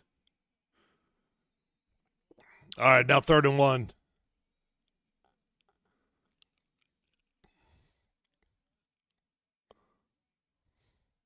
Who? No, shut up, Tony. That was not even close. Oh, are they going to sneak this again? Why do they keep going back to this? They're shutting your ass down. And he goes to the exact same spot he went to last time. He's going over that left-hand side every single time. They've not been good on that. I mean, you've come this far. You got no choice but to go for it on 4th down. They might end up calling a timeout here. No. I know it's early. You want to save your timeouts, but you want to make sure you get this call right. Come on.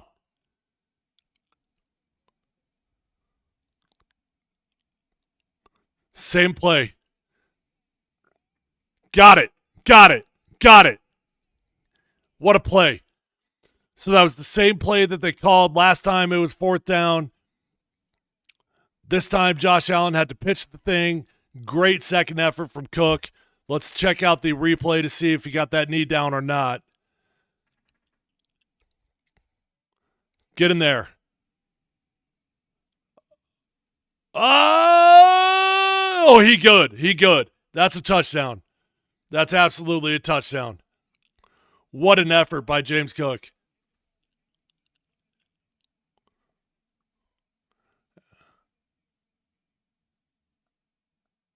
And now we're playing the analytics game, going for 2.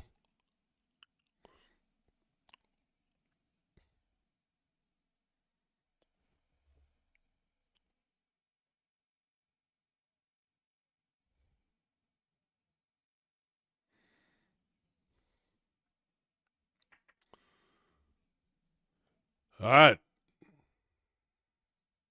I'm telling you, who gets the ball last? I really hope Josh Allen gets the monkey off his back in this game, man.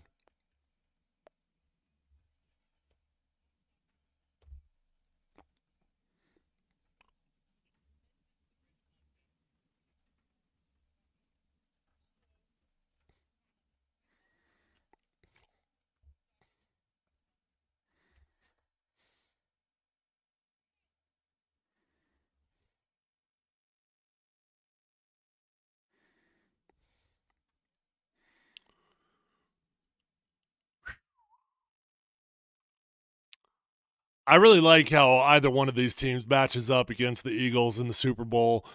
I do think that the Bills are a little bit more dangerous of a matchup for the Eagles, but I think either one of these teams takes down the Eagles in the Super Bowl. The Eagles are a pretty one-dimensional football team, and if you could shut down their running game, you'll win the game. Now, I know that's easier said than done because they got Saquon Barkley back there, but Jalen Hurts, he ain't a Josh Allen, nor is he a Patrick Mahomes. Jalen Hurts is a winning quarterback. That's what he is. He wins football games, and I'm not dogging the dude, but he really does not have a particularly impressive skill set as a QB outside of the fact that he wins ball games, which clearly is not nothing. Right on, Tim. I appreciate you tuning in. I had my video out of frame this whole time, damn it.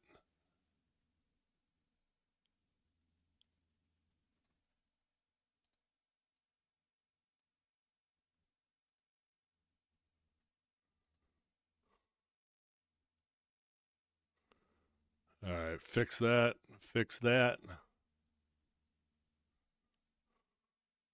We're good.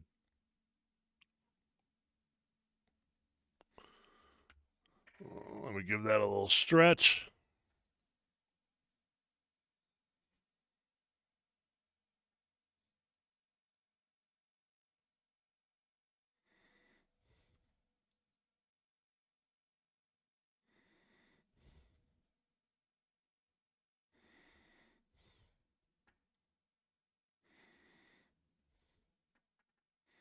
There we go. That looks better. Let's see. I want to look what the third and fourth down conversion rate is in this game now. It was great going into the first half, and it's got to be great again.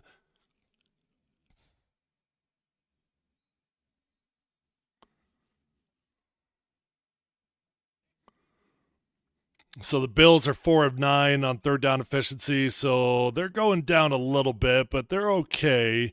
You want to live about over 50%, 55, 60% on third down, and you're doing good. Chiefs are doing great at 4 of 6.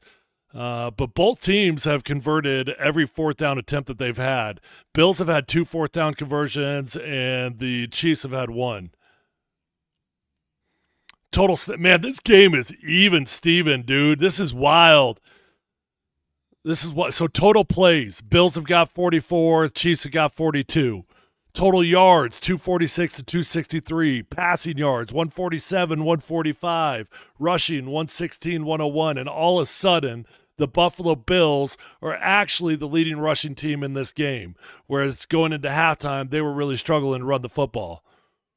Both teams are averaging about 6 yards every single time they touch the football.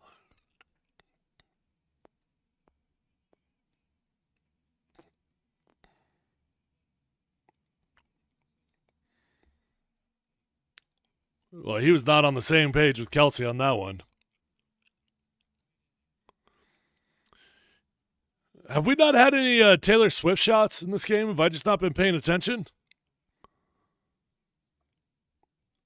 Is Taylor not in the crowd?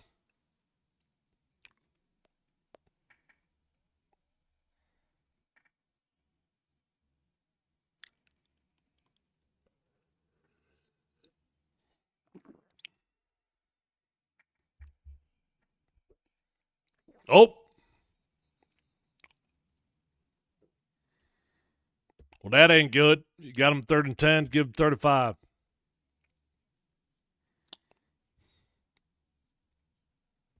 Oh, they're going against Kansas City.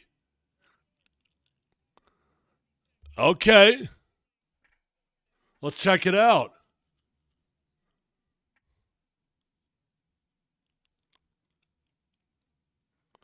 No. Oh, so the problem is he needs to reach out and touch him. When Oliver jumps like that, you got to reach out and touch the guy rather than backpedaling. If you backpedal, you're going to make that a tough call on the rest. All you got to do is reach out and touch the dude, and it'd be on the Bills.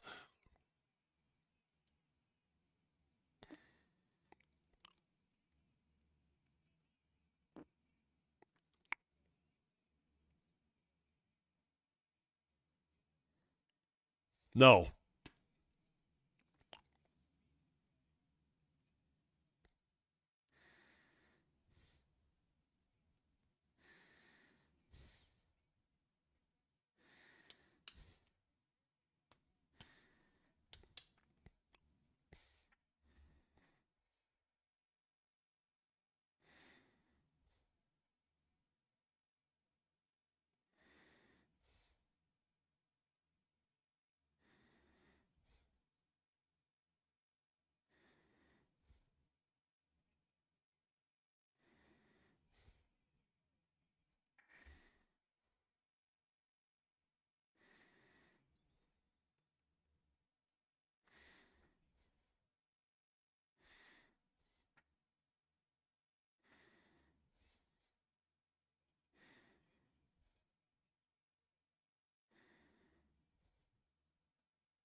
So the question is, can Bo Nix and the Denver Broncos be in an AFC Championship game within 2 years?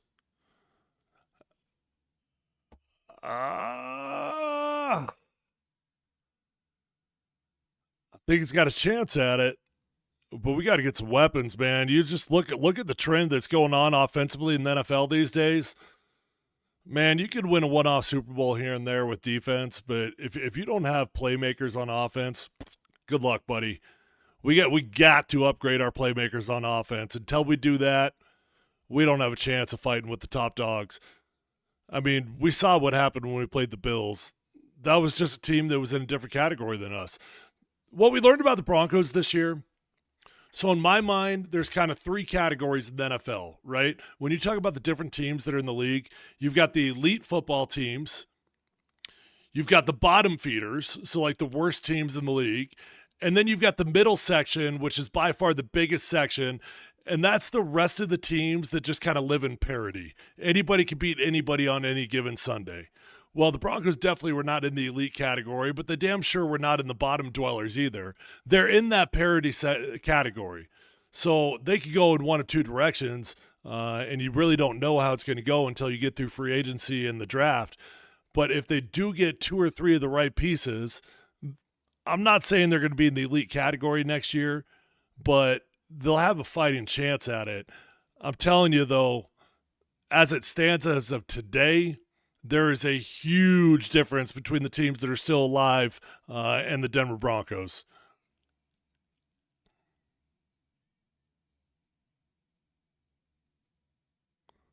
Brian asked, Tyler, what do you think the odds of Juwan Taylor getting flagged for illegal formation or false start at the end of this game? Less than 20%.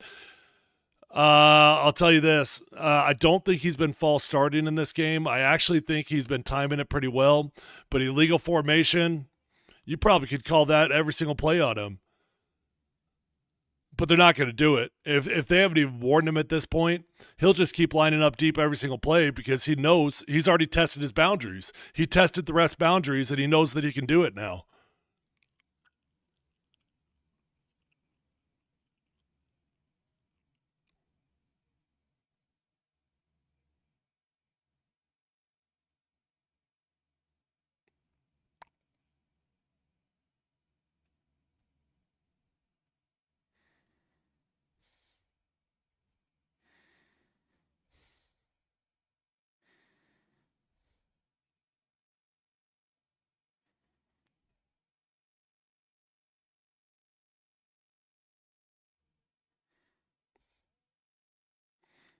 Yeah, I mean, Josh Allen's feet in the red zone, dude, that is a damn weapon right there.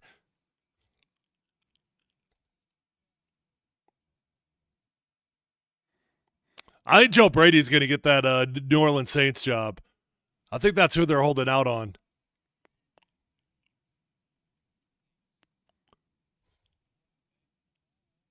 Does the ball come out?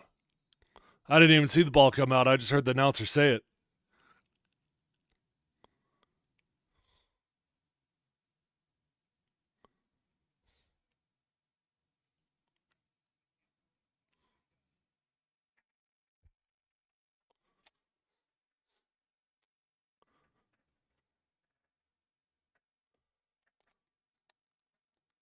Damn.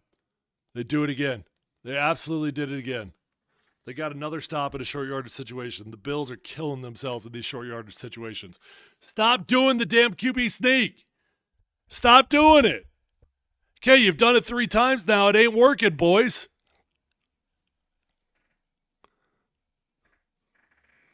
They don't got the tush push. Why do they keep doing this?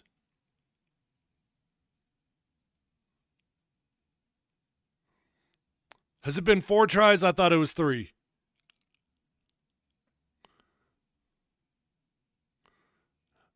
I mean, watch them do it again. Watch them do it again.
Man, I hate the football season's about to wind down.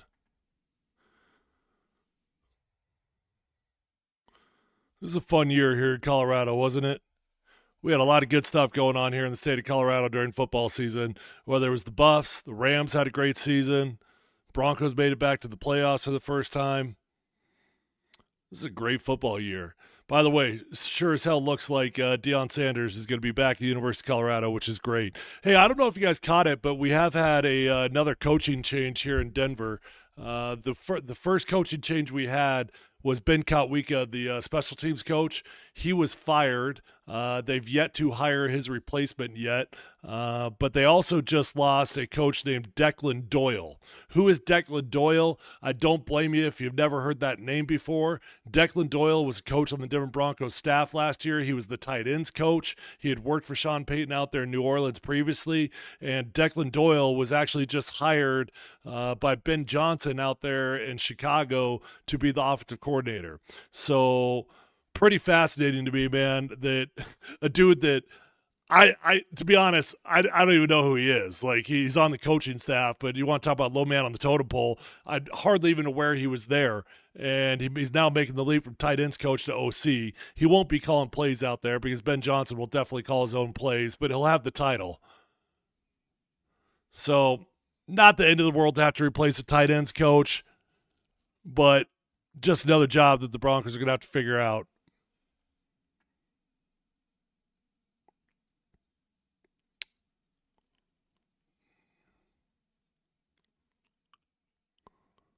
All right, let's go, boys.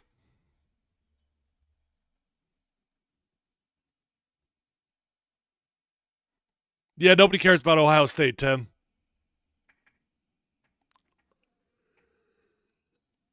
They're going to do it again. They're going to waste the timeout.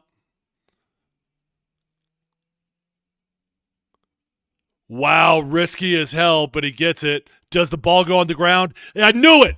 I knew it. The second he jumped over the top and reached that ball out like that, I'm like, this ain't a touchdown, buddy.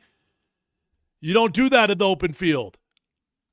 You could get away with it on the end zone because as soon as the ball breaks the plane, now you got a touchdown. Doesn't matter if you fumble it anyways. Fortunately, the Bills get away with this thing right here, but I do not like that play call, nor do I like the execution. Oh, no. Oh, no.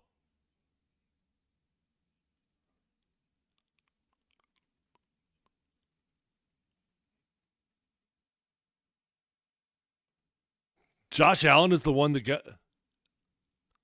What was the call in the field? Was the call in the field that it was not a fumble, or was the call in the field that the Bills recovered it?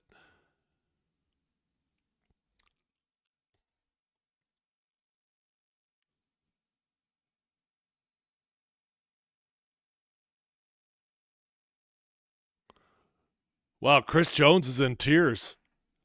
I don't know what happened. What happened to Chris Jones?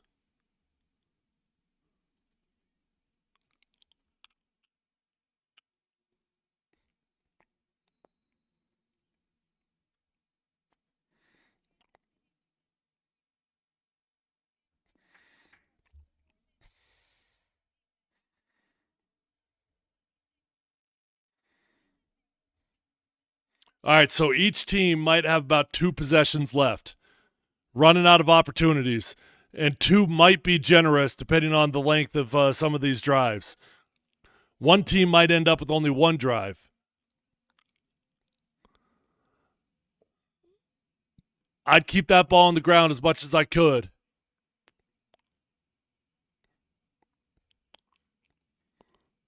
All right, that's a good looking play right there. Khalil Shakir.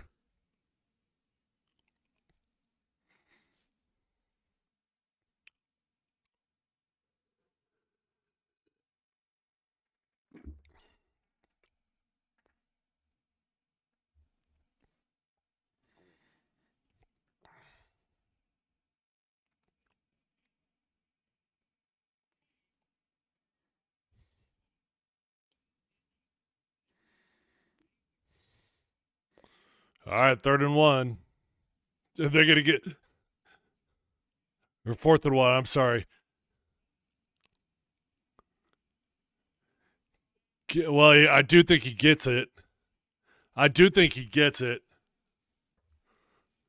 Yeah, those judges are on a different plane, but they're giving it. Hey guys, newsflash: you suck at the QB sneak. Knock it off. Oh, I think he got that. The problem is it's hard to see the ball because he turns his back to the camera.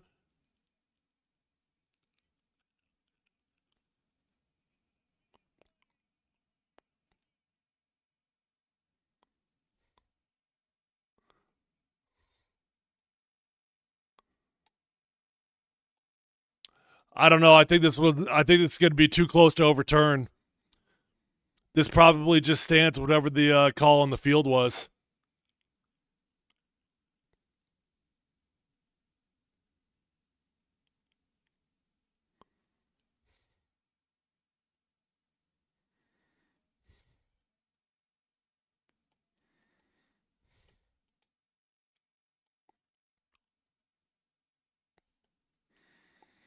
Yeah, the bummer on that one is when you get these real close calls like that, if they don't have a crystal clear shot, they're not going to overturn it. The problem is these refs. Guess who's looking at the reviews? Other refs. They don't want to make the refs look bad. It's a giant cult. So unless they have no option but to overturn a call, it just stands as it was called on the field.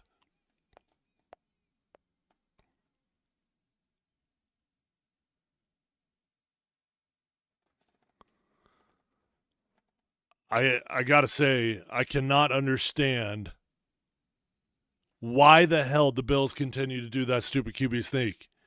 You're not good at it. Like, get a freaking clue, man.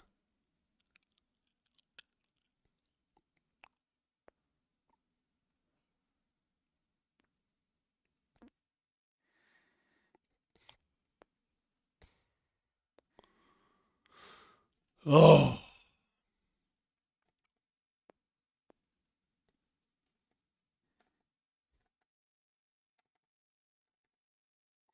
Why does this new Superman movie look so bad?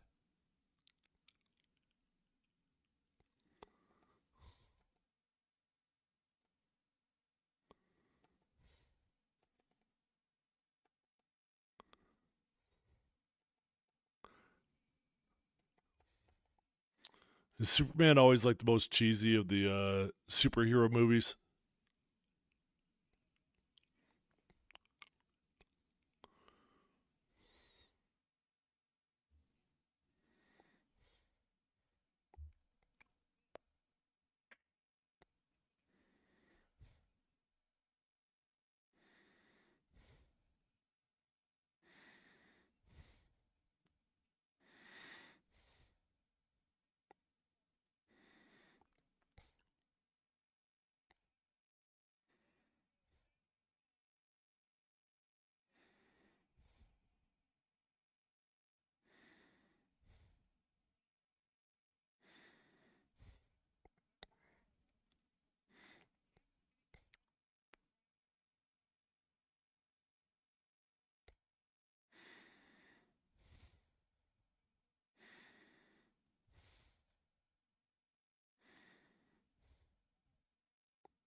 What a bummer, man.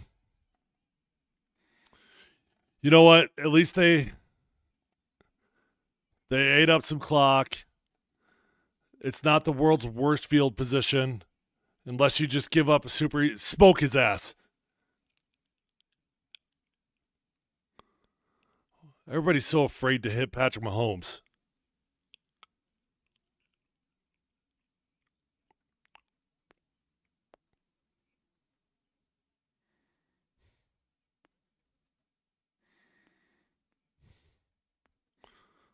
Yeah, that guy on top got scared and he just copied the dude on the other side of the field. How about you stay true to what you saw, you dum dum?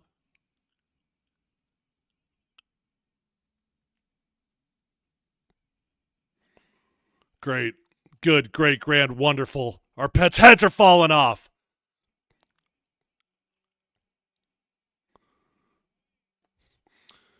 That's what's so frustrating about playing the Chiefs is that the Bills were grinded, man. They're grinding. They're trying to do everything right. They're putting the ball on the ground. They're gaining 6, 8 yards. They're moving the chains. They're eating up some clock. And then the Chiefs get the ball, and it's just like, boom, 2 plays, explosion. We've already flipped the field, and we're on the 20-yard line. I predicted the Chiefs are going to win the Super Bowl. I freaking hated it. I didn't want to predict it, but that was my prediction. I think they're going to get the three-peat.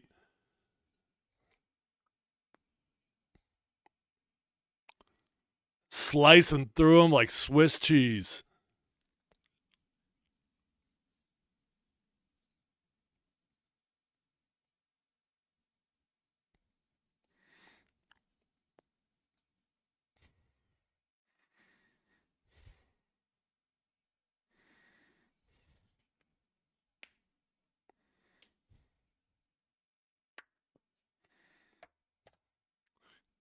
Can you get a sack? Hold him to a field goal?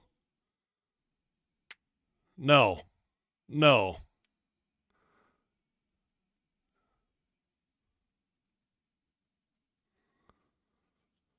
Oh, they need a TFL. They need a sack. They need something stupid.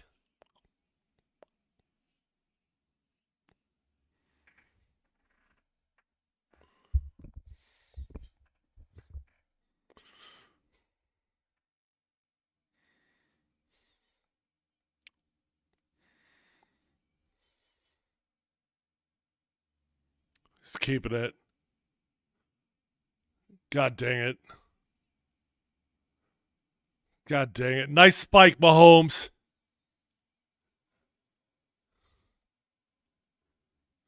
Yep, there's the T Swift show. They've been pretty quiet on Taylor Swift. All right, so 27-22. They'll definitely go for two here to try to make it a 7-point game.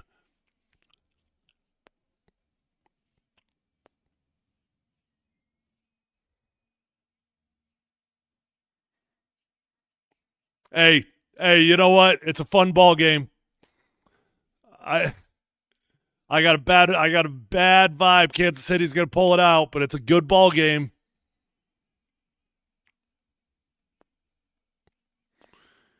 Buffalo's 0 for 2 on their 2-point conversions. Let's see what Kansas City does.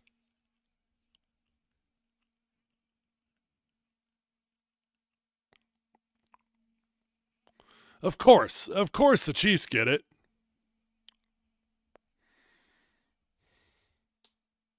Because why wouldn't they?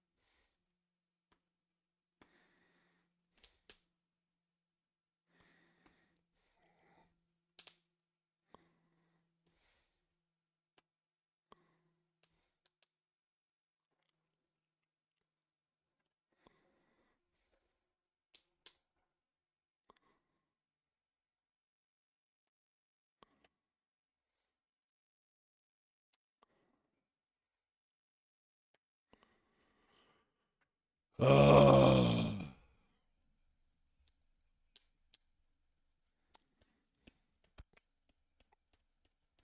I don't got much for you during this commercial break. I'll give you a little silence from old Palumbo.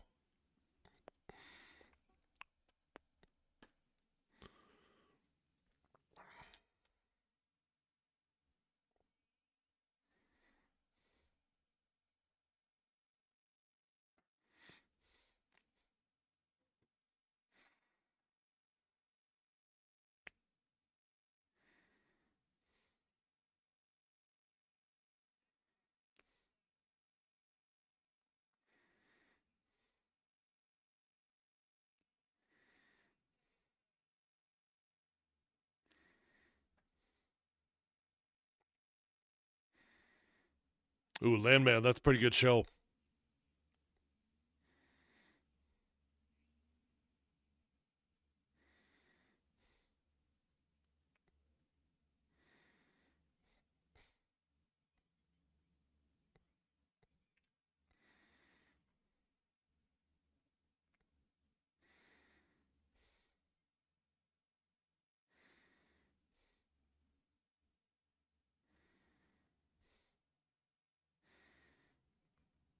Yeah, Rick, it was a matter of time until they got some calls that went their way. And they've gotten a couple in the second half now. They got one on a rink-a-dink little pass interference that was BS by the Bills, and that one. I mean, that one bothered me so much. It's easy for me to say that QB sneak bothered me so much because the one ref was literally like a full yard in front, and then he sees the other ref had it short, and rather than being confident in what his own eyeballs saw, he just veers on back just to match the ref on the other side of the field, which is some BS. They should have each held their spot, and then they should have had a conversation about who was right. Instead, he just didn't. He didn't. I guess he didn't want to put his neck out on the line. Man, Mahomes has been deadly on the ground.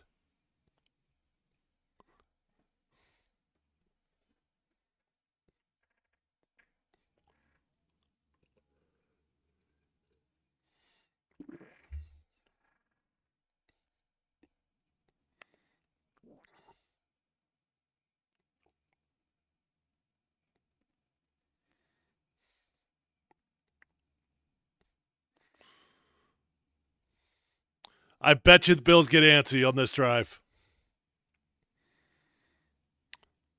They've been really good on the ground, and they got plenty of time. There's no reason to give up the ground game, but I just know offensive coordinators, and when they get in this position, they start to panic, and they do not want to run the football. So I would not be surprised at all if they air this sucker out. Offensive coordinators just can't help themselves.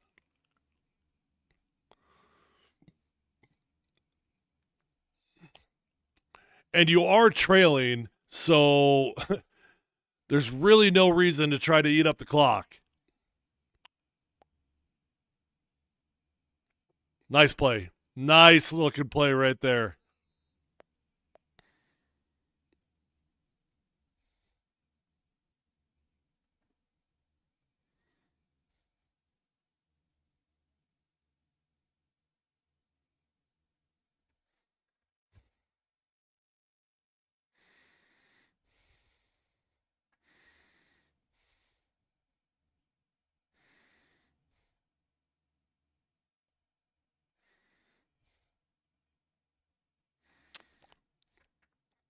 Yeah, Kurt, you said the Chiefs defense has been out there quite a bit in the second half.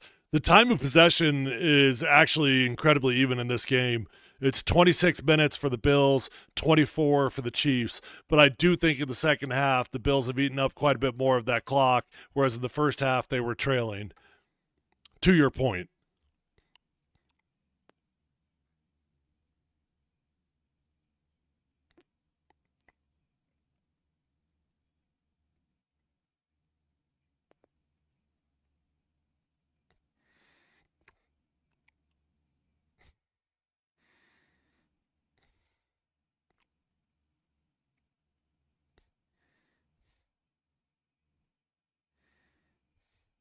No.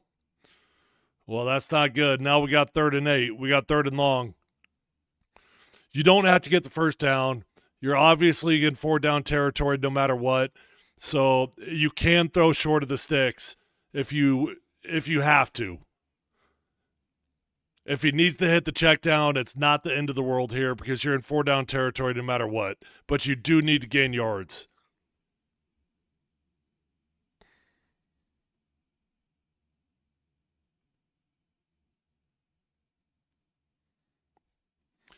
I think both these teams could beat Philly, Rick. Come on. Come on.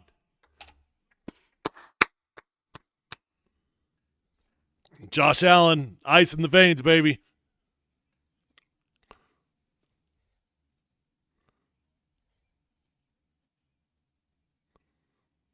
God, what a job by Spencer Brown there. The right tackle up on Chris Jones, one-on-one, locked his ass down.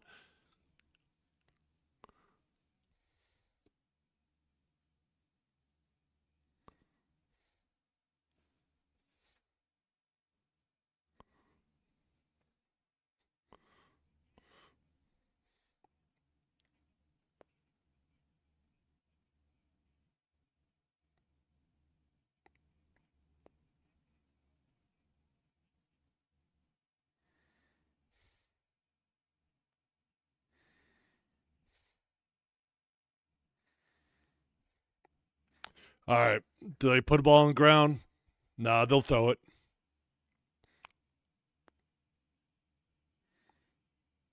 Don't make a mistake. Don't make a mistake.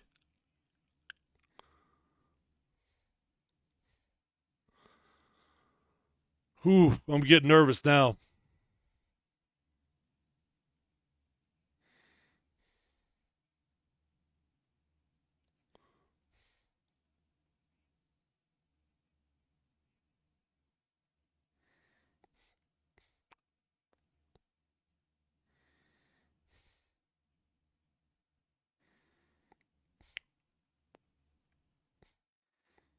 All right, come on.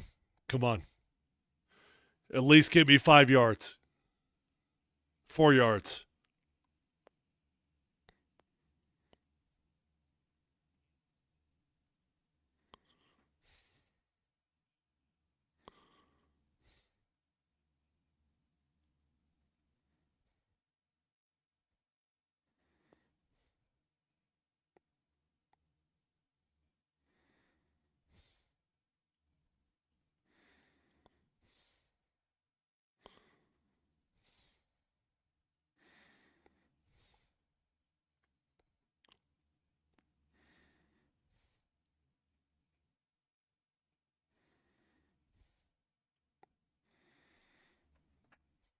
Wow.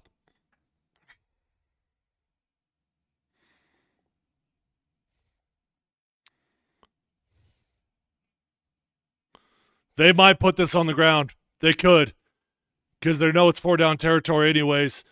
Josh Allen's got the feet.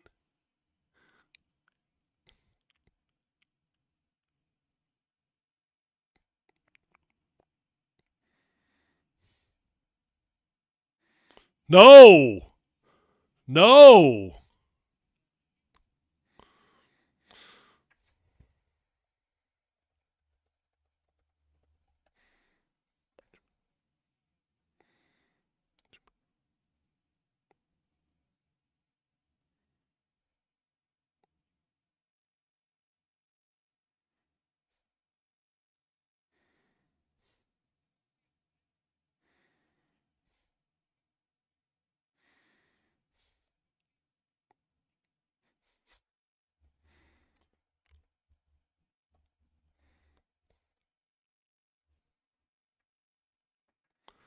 Come on. Come on.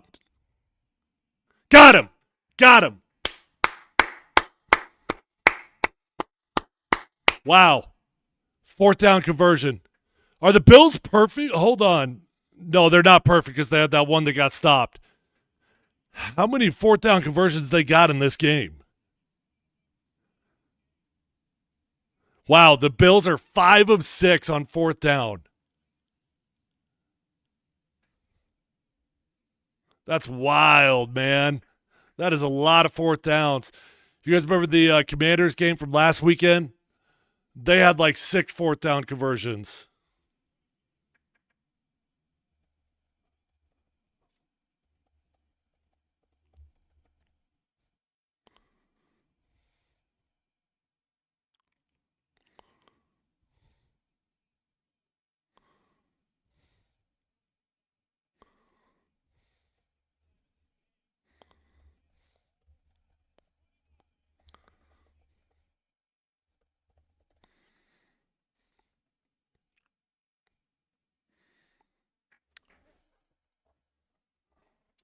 Be right back.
Well, it's pretty fun, huh? Nice little nightcap right here.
Yeah, Brian. I bet you do see them let a play here. Most refs, by the time it gets to this point of the game, they don't want to be a part of the story. So unless it's egregious, generally speaking, they stay out of the way. Which, cross your fingers, hope and pray that actually goes in the Bills' favor because they're on defense. Hopefully, they don't get ticky tacky here. Juwan Taylor again is in the backfield though, and that should be a flag right now. Be pre-snap, that should be a flag.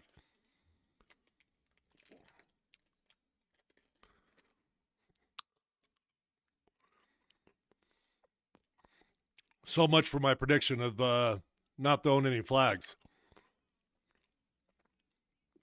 Perfect, great. Give the Chiefs 15 yards.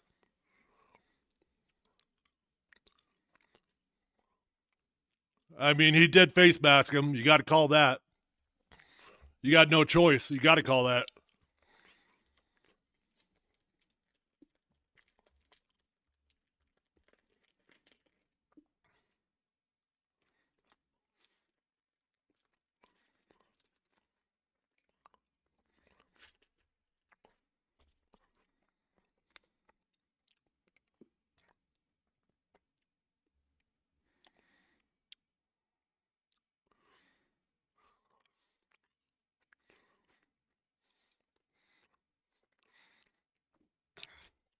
You know, the good news, though, is that there's a lot of time on the clock. So the Chiefs really do not have the luxury of trying to run this clock down right now. I'm sure they'll put the ball on the ground here a couple times to try to eat up some clock.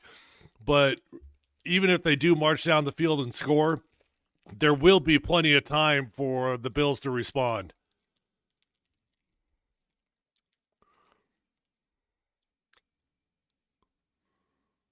Okay. Nice little stop.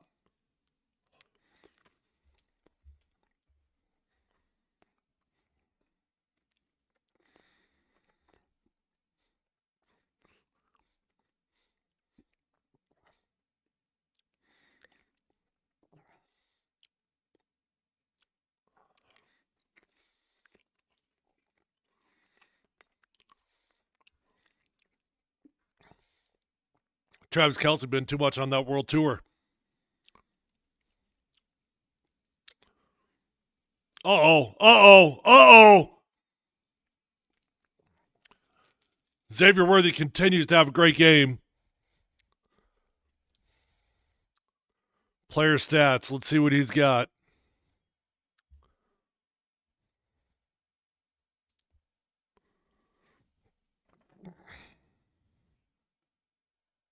Yeah.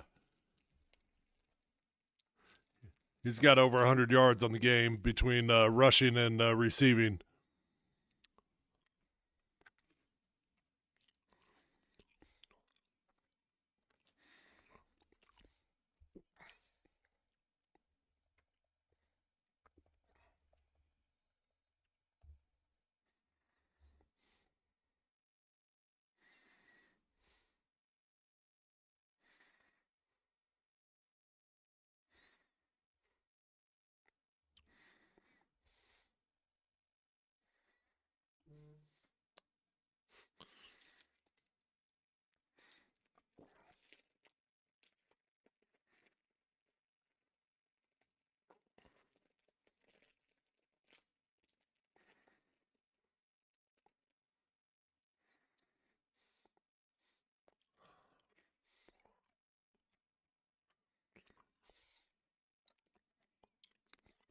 All right.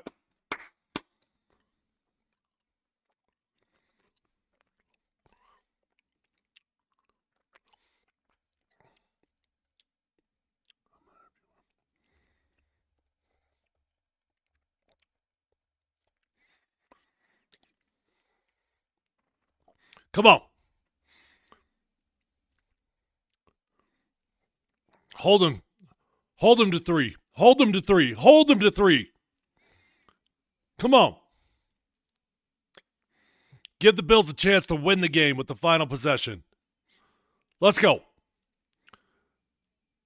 They're only going to rush 3. They're dropping everybody back. It's going to give Mahomes all day. No. And he does not get it. That is so big right there. That is so freaking big.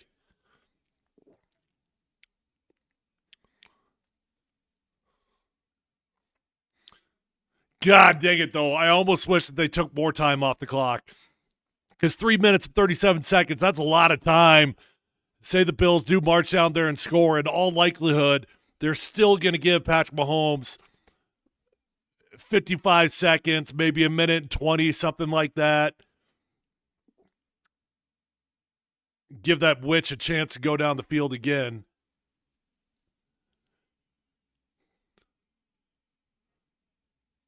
Butt kicker down the middle. Wow, this is a pressure-filled game, man. Both QBs have delivered.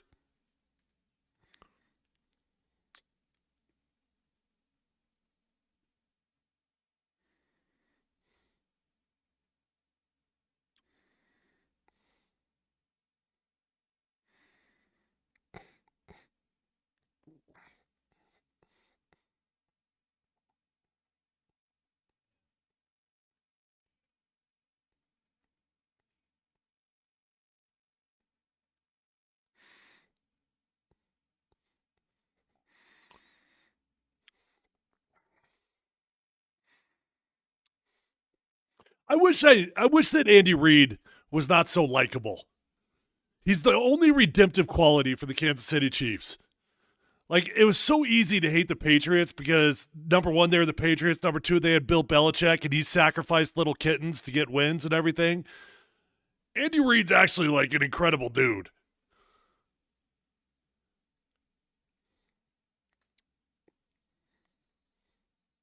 Oh, beard oil conversation.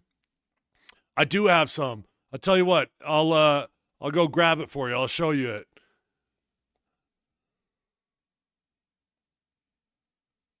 Give me a little bit.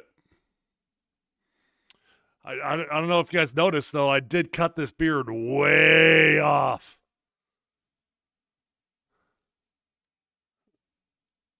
I don't like looking this presentable. I like looking homeless.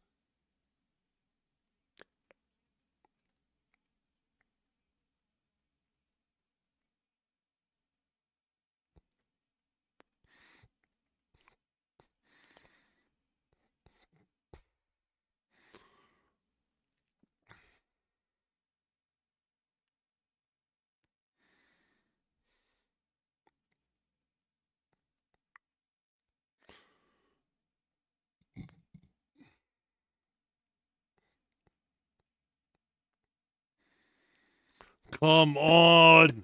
Don't go backwards.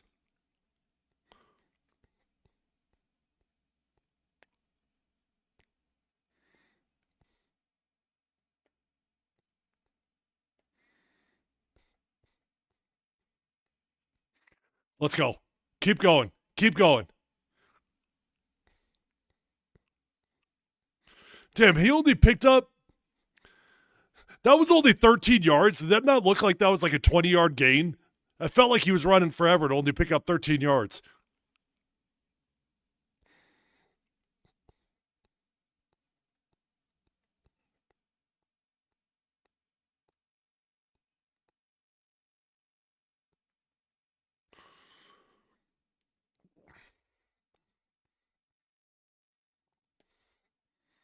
Was he? I actually didn't notice on that, Kurt. Was he sloppy on it?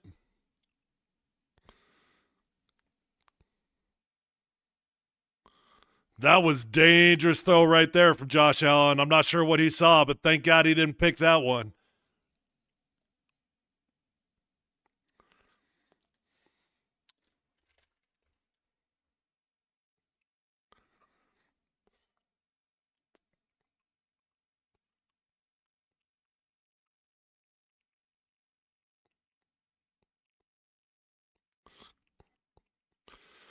Uh-oh. Uh-oh. Uh-oh. Uh-oh. Uh-oh. 3rd and 10. Not good. Panic alert. Panic alert.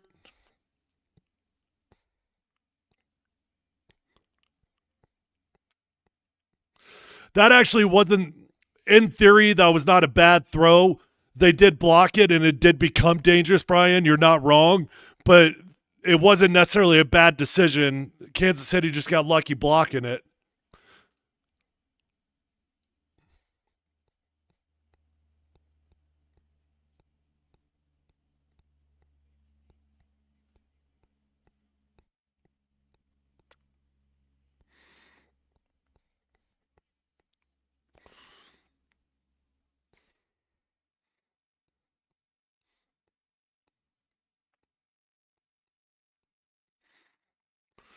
There's not a decision. What are you talking about, Tony?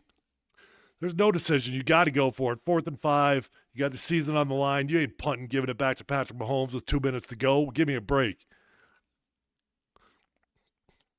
I don't know, boys and girls. I don't know. I don't got a great feel on this one. This has not been a good looking drive. Yes, the season is down to this play. 100%. It's down to this play.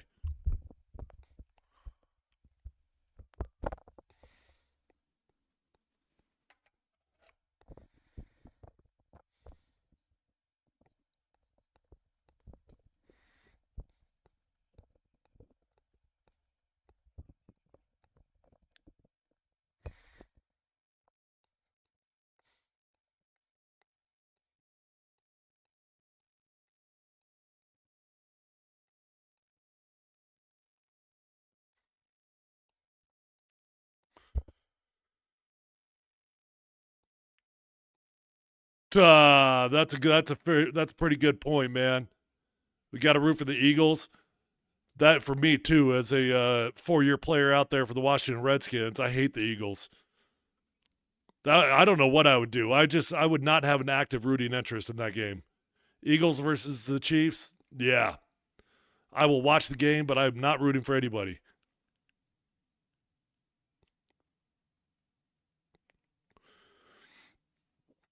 Well, Colorado Straight Flush, you probably, in all likelihood, will get Josh out of the pocket at some point on this play, whether it's designed or not. I bet it's not designed. Hey, 3rd and 5 is a long ways to go. So you typically speaking, don't see bootlegs and stuff like that on a 4th down situation with 5 yards to go. You got to play from within the pocket. But if he does get outside of the pocket after the initial play goes down, that's a different story. But I'd be shocked if we saw a true bootleg or anything like that.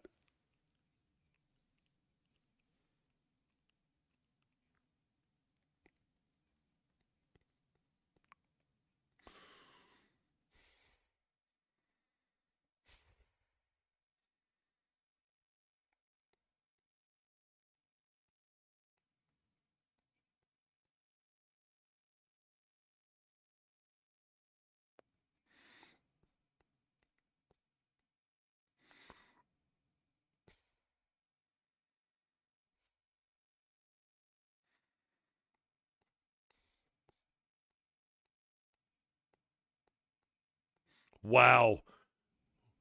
Yo! Yo, he almost got that thing. What's the flag? Where is the flag? I didn't see it. Where on the field is the flag?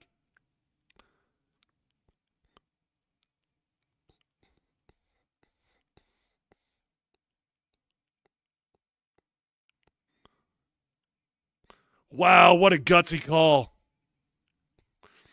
They pick up the flag. Damn, dude.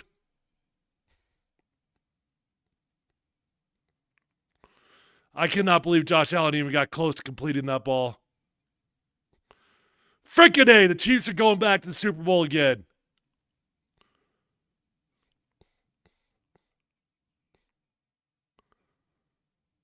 Jeez. All right, listen. Technically speaking, this game is not over. You got 3 timeouts. Okay, timeout. There's your first one.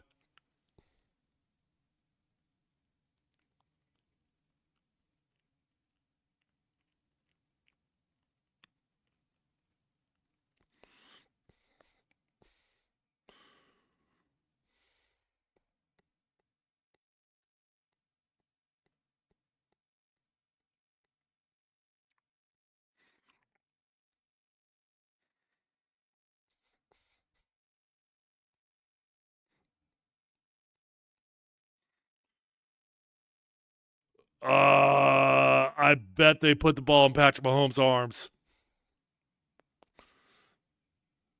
They're going to try to get that first down.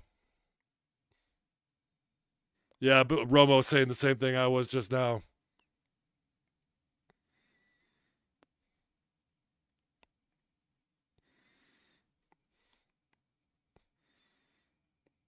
Damn it.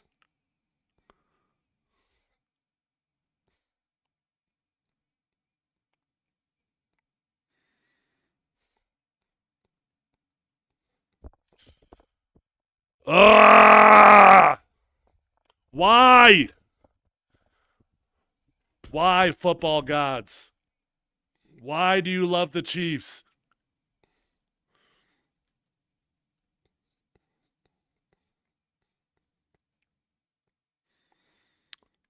If there's any solace in this, I get to laugh at D-Mac tomorrow.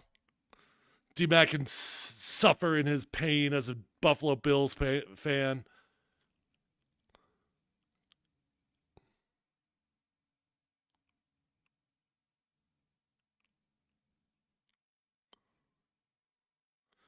Man, Chris Jones has been crying the entire game. He seriously has. That's an emotional dude right now. It's really interesting. They've had at least 3 or 4 shots of him throughout the midst of the game where he's been straight up crying. Usually you see that kind of pregame or postgame, but I guess they just did in his mind, they just got back to the Super Bowl. I'm not mocking the dude at all. I love passion. I loved when Dan Campbell was crying at his postgame presser. Seriously. You know it means something.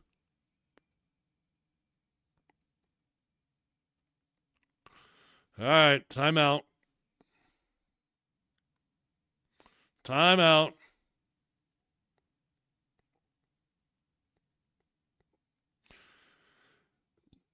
They'll probably put the ball on the ground again now, okay? So they'll force him to use that last timeout. God, Tony Romo is copying every word I say. I swear to you.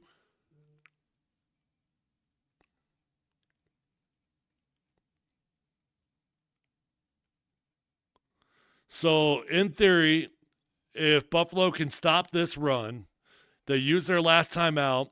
Maybe Mahomes tries to put the ball in the air on third down. He probably will. If you can get an incompletion there, you still got a minute 20, 25 to try to march down the field. But you got to get 2 stops. Oh, it's only second down?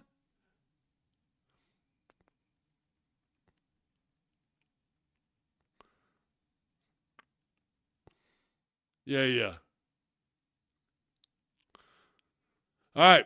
So let's see if they can keep if they get an incompletion here. It's not over.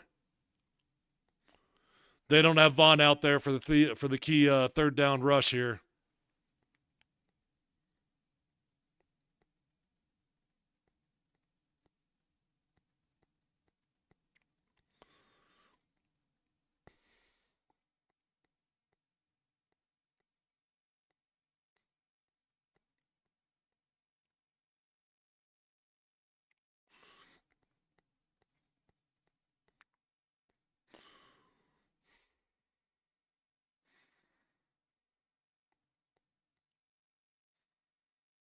All right.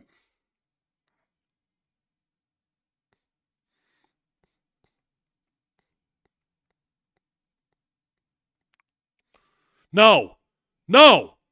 Freaking Samaje Perine. I hate you, Samaje. I hate you, Samaje Perine. I hate you, Kansas City Chiefs. I hate you, Patrick Mahomes. I hate you, Travis Kelce. I hate you, Chris Jones. I don't hate you, Andy Reid. I hate you, Taylor Swift. I hate you, Jawan Taylor.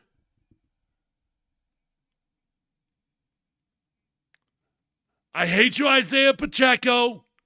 I hate you, Xavier Worthy.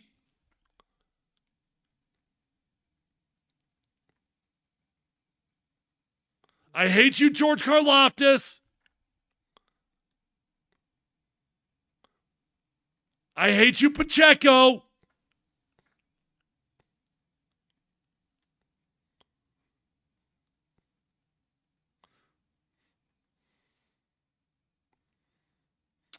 I don't hate you, Thuney.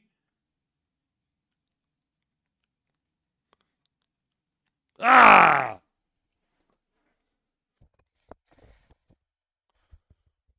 They're going to freaking do it again, boys and girls. They're going to freaking do it again. They're going to win another Super Bowl. They're going to be the first team ever to go back to back to back.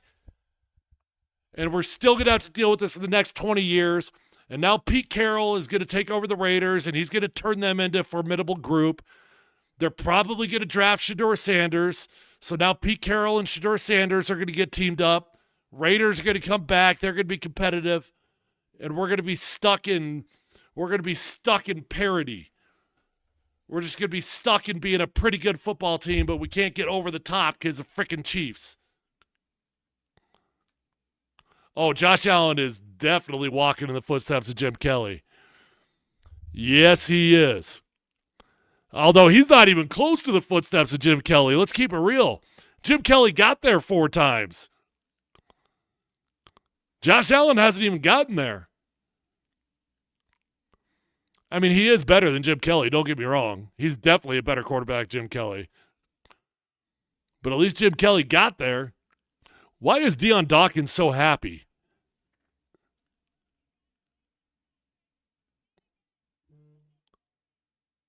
Grrr! Grrr! All right, well, I hate the Chiefs, and I hate any last one of you that's rooting for the Chiefs also.